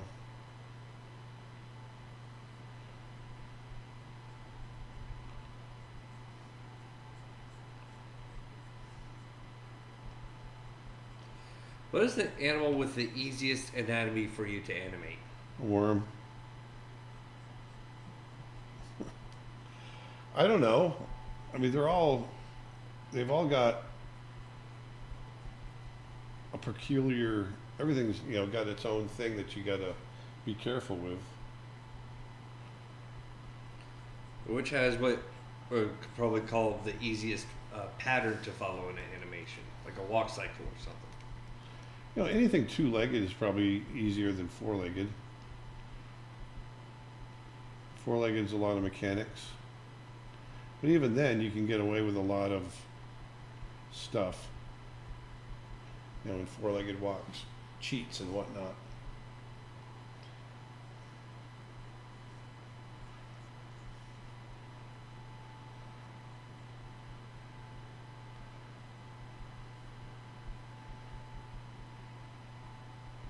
There. That feels better. Now it feels like the head's rotating rather than growing.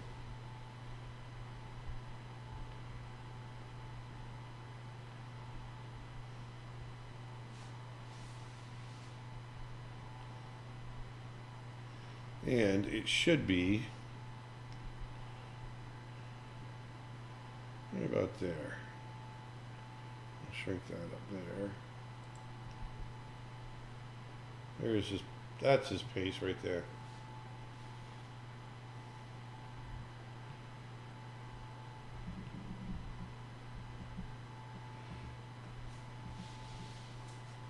So I think the slow out of the hold in the beginning works pretty good. I think I want to put a couple more drawings at the end here before he decides to go down. Quick, what's 24 times 4?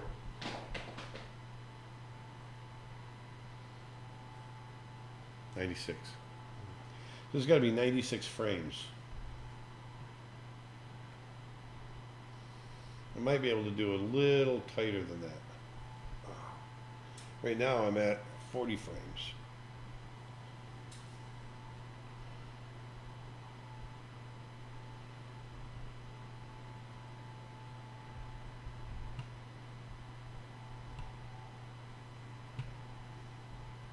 Let me go a little longer. Hold on that.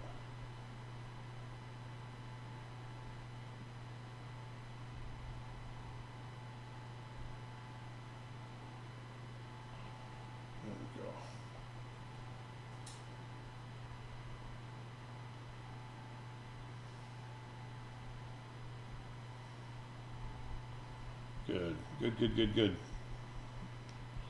I like that longer hold. It'll cut better.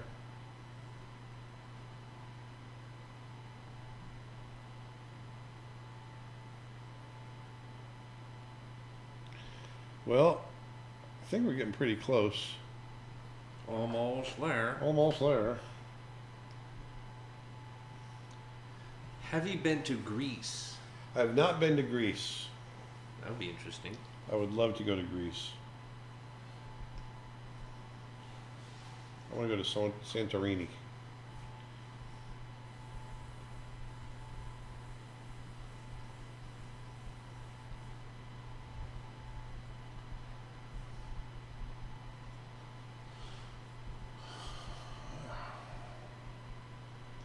Do you ever forget what software you're using and momentarily brain fart how to do the function you need?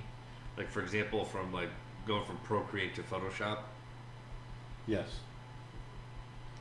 It'll actually freeze me up sometimes. I'll actually freeze up and just go, what am I doing?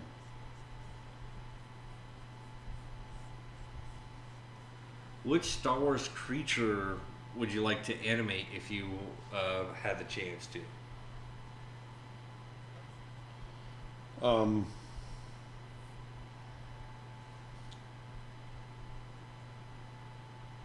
That's a good question. First, I was thinking about the Tusken Raiders, what they ride, those big horns, yeah. the elephants in costume.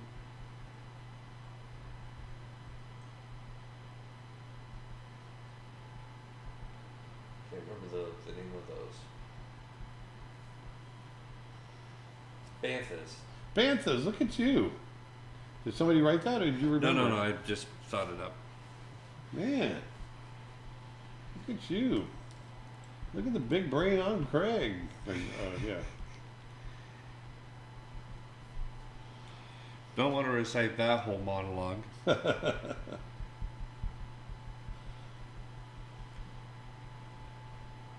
So that's you would like to animate banthas? Yeah, I thought it would be fun. What I didn't like in the when they added, I like the Terrell designed them. I just thought the animation was bad. It was the big iguana looking ones that the stormtroopers ride. The big lizard ones. Oh, dewbacks. Dewbacks, yes, thank you. Those back legs look weird. Which pencil or pen would you recommend most? For what? Probably for drawing, sketching. Yeah. I use so many different instruments. Woodless pencils are my favorite. Just straight graphite.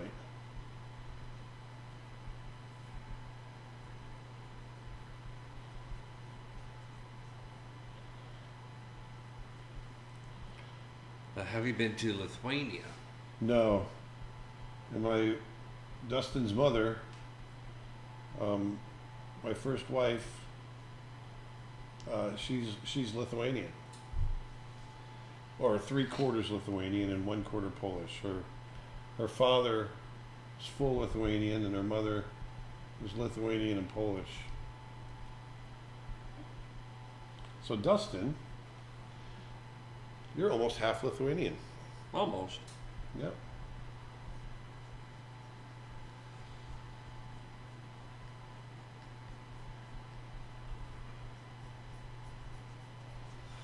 Is there an animal you wanted to see in the wild but never got to see?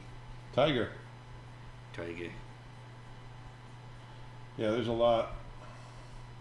Let's see, an ivory-billed woodpecker. But supposedly they're extinct, but I don't believe they are. And Tasmanian wolf, or Tasmanian tiger. I don't think they're extinct either.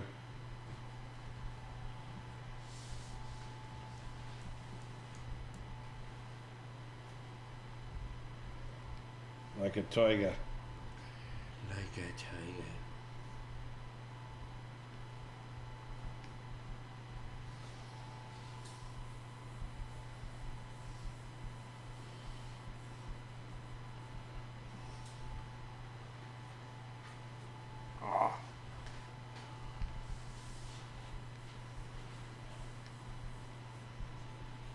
I'll do a quick output on this. Did she speak Lithuanian? No, she never No. spoke Lithuanian. No, she and her father, who's full Lithuanian, he actually spoke Russian.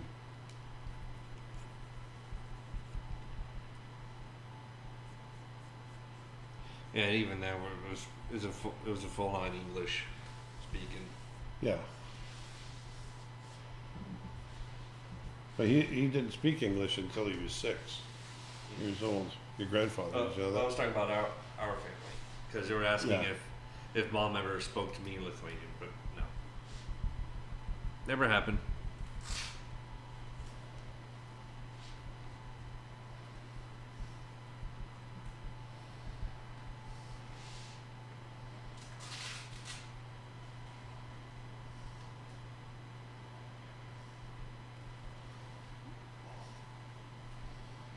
Do you ever run out of ideas for your live streams? Yep. Yep, that's where. That's when we go, request day. Yep.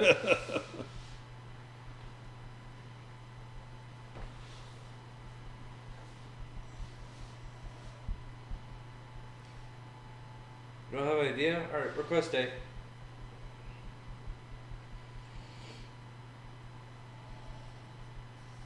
Do you thumbnail this or just jump right in? No, I thumbnailed it because I storyboarded it already. The storyboards I treated as my thumbnails.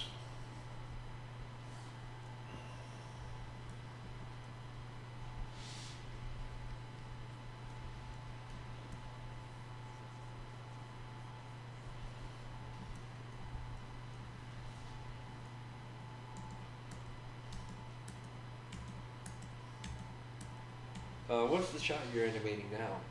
This is the same shot, or it must be a newcomer. This is the shot where Snow Bear stood up. Matter of fact, I'm going to print this out here pretty quick, or export it, and then we're going to cut it into the reel.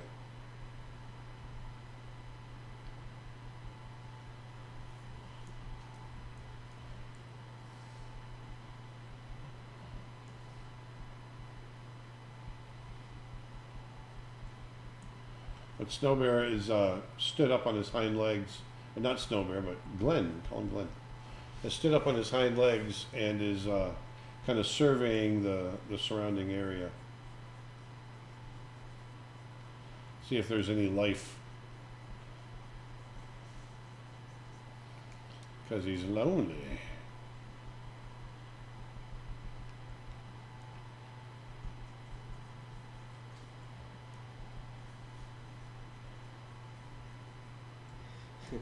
Any ideas for next Friday's live stream?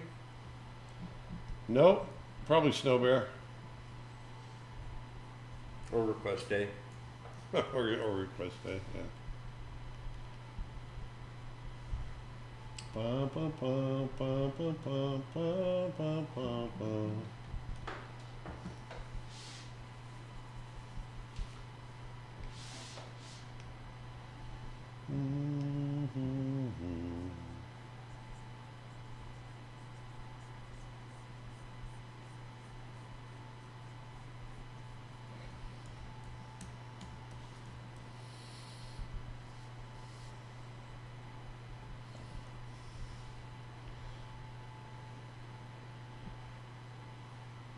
Do you use reference while drawing?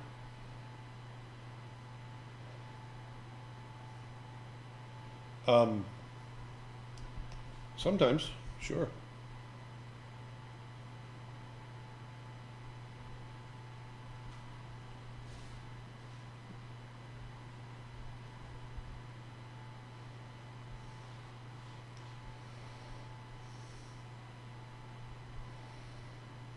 Is there such thing as time pressure when when animation for a movie? And how do you cope? Time pressure? Yeah, I'm guessing when you're trying to rush to get an animation done, maybe.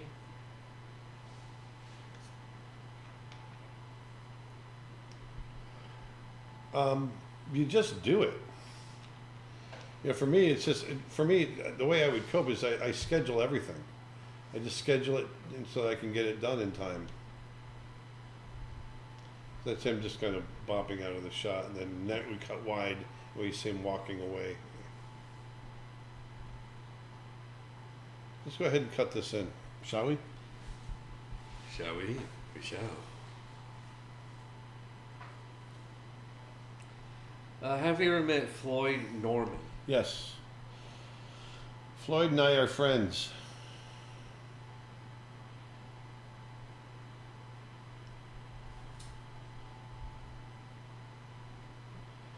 I think I want to hold on that last pose a little longer. You're ready?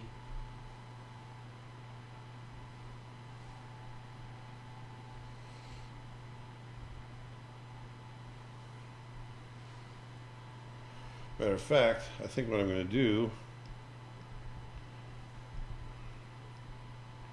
There he is. Let's close his mouth. I'll hold it. I'm going to hold it there for now.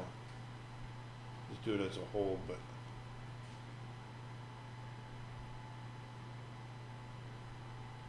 Yeah. Okay, so we go to File, Export. And as animation mode,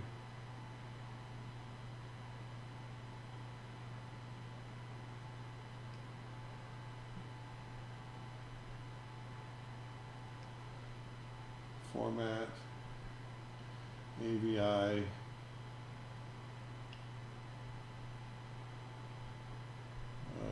there it is.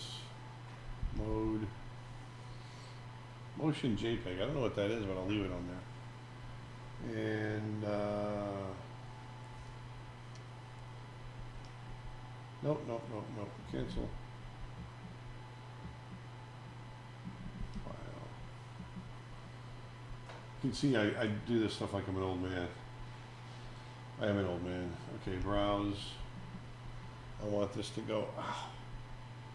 Oh. We're going to put this in our animation folder, and it's going to be rough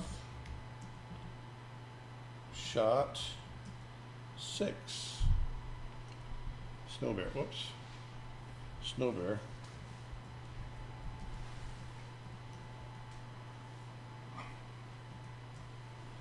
Animation, save.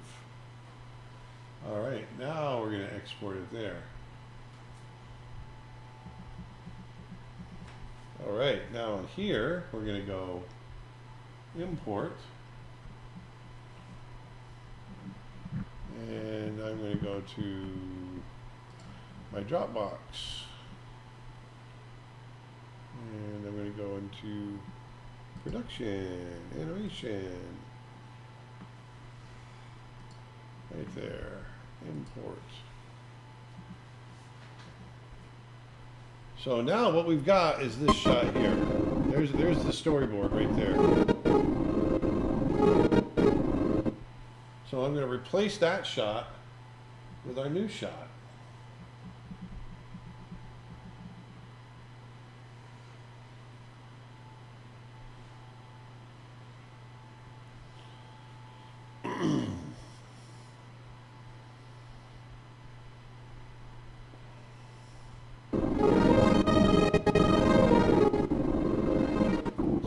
It up a little bit. All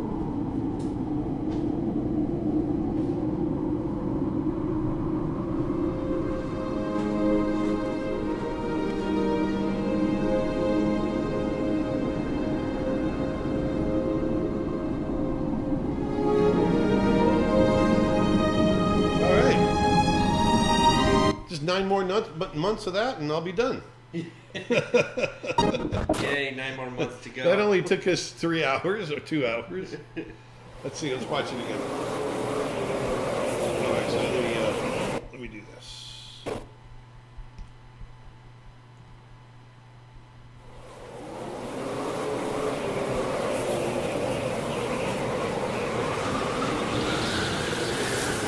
That's a real valley, by the way. Baffin Island.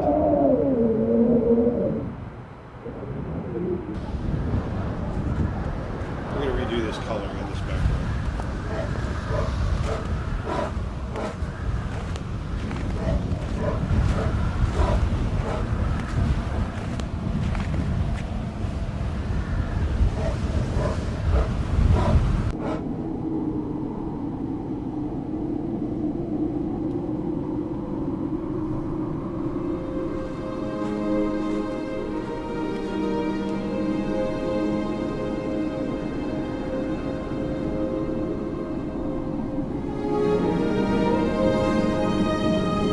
Off it goes.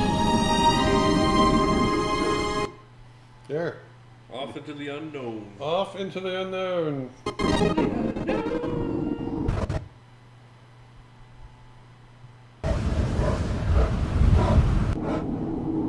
Oh, it's skipping now.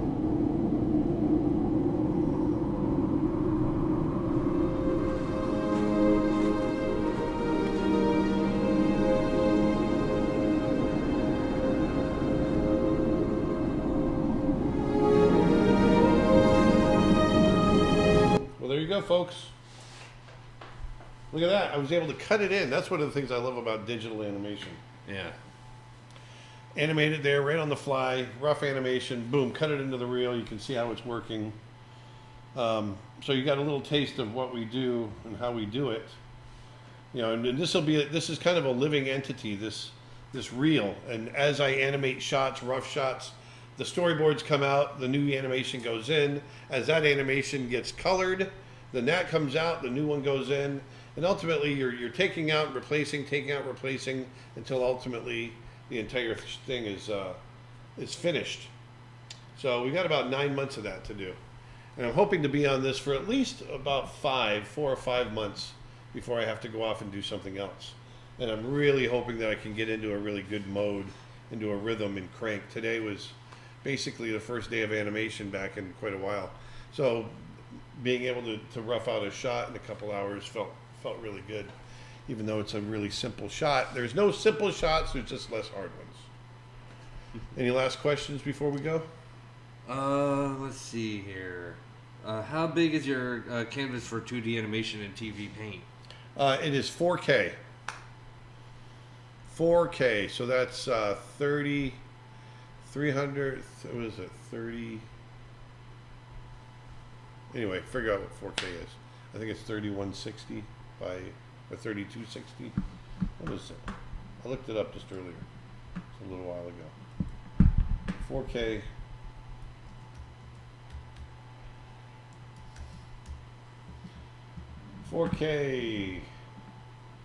Is 3840 by 2160. That's where the 60 came from. 3,840 pixels by 2,160. That's it. Did you commission the score? No, I'm just borrowing this. This is from Castaway. We will be commissioning the score though. Yes. Do you have any ideas on? I do have an idea for a composer, but I don't want to say yet because I haven't approached him. But he's done some great movies. He actually composed for us, so think about it. There you go. Phil Collins, isn't it? No, Phil Collins wasn't our composer. But same movie. Same movie. So there you go. Figure out who that was. And I want to go talk to him, see if we can do something together again. But there you go. So I hope you guys had a great time. Was there anything else? I think that's it for now. That was fun. It was a lot of fun. It was very relaxing, actually. Hope you guys enjoyed it. Once again, TV Paint, that's what I animate in. And it's awesome. The reason I have to shrink this up is because the monitor is so heavy. The monitor, I think, is like a 6K. And so it just takes a lot of computing power to think about all those pixels. when it plays back the animation, especially at 4K. So I got to shrink everything down so it can play it back at the right pace. Well, also we're streaming at the same time, which requires quite. And we're streaming, yeah. So anyway, there's that, which is that's a big one. So, but anyway, I hope you guys learned something today. And I'm going to be doing this throughout the process of making Snow Bear. There's going to be days where I'll just turn on the streaming, and I'm not really going to answer questions. I'm just going to work, but you'll be able to just watch and see what I do and how we do it while we're doing it. You can be a fly on the wall, so to speak. And but I had a great time. Anytime I get to hang out with Dustin and do this kind of stuff, I enjoy it. I love it. And but anyway, remember we've got a sale going on at creatureartteacher.com. 20% sale, 20% off. Everything. That's including memberships. We have our upcoming story movie course coming up, and that's 20% off of that as well. So go check that out. It's at creatureartteacher.com, and at checkout, put in Snowbear 2021 as your discount code, and you'll get 20% off. All right. And also, I just mentioned it, August 14th, Chuck Williams and myself will be teaching a course on how to get your stories, your movies off the ground, get them developed, and get them rolling. This is something that we've got a lot of experience in, and have a little system on how we do it. And I'd love to share that with you. And then also Tim Hodge has a brand new course out on storyboarding for television. It's awesome. It's really, really good. So check that out. And then, of course, I've got my new course that I just got out last week on figure drawing, costume drawing and painting costume figures. So lots and lots of stuff there, about 14 hours worth of content, I think, on that one, right? Dustin? About 14 hours worth of content on that, I think. At least. And what's funny about that is that the oil painting episode alone, its raw footage was at least 16 hours. Yeah, that was just the painting, for the oil painting I did. That was 16 that hours. One I'm spitting forever to cut. I know. I'm sorry. God. 16 hours. 16 hours 16 later. hours and had to narrow it down to 2. So anyway, I hope you guys have a great weekend. Be safe. Make some art. And go put some beauty back into the world and make someone's life better. All right? I'll talk to you guys next week. Until then, Dustin, take it away. Yes, thank you guys so much for watching. Glad you guys enjoyed this stream. And for any of you newcomers, if you're interested in any wildlife photography on Instagram, you can check out my Instagram at Dustin_Blaze. And again, I do post there occasionally, or as often as I possibly can. And also at creatureartteacher.com, you can find my photo reference bundles of Florida wildlife, including gators and otters and sandhill cranes and all sorts of cool stuff out there. And also, I can't remember if I mentioned this yet, but in a couple of weeks, we might be officially underway on getting my next reference pack out there. So we'll keep you updated on that. But until next time. That's our Montana trip. Yeah, the Montana trip. So lots of bears and grizzly bears and bison, lots of bison photos. Yeah. And black bears, rams. Yeah. Really Canadian cool. geese. Baby bison. Baby bison. Oh my god, those things were so adorable. Yeah. But so we'll definitely keep you guys updated on that. So just so you guys know, it is officially underway. Just gonna need a little more time. But until then, you guys have a great weekend. See you guys next Friday. And as always, Cowboy Bebop. See ya.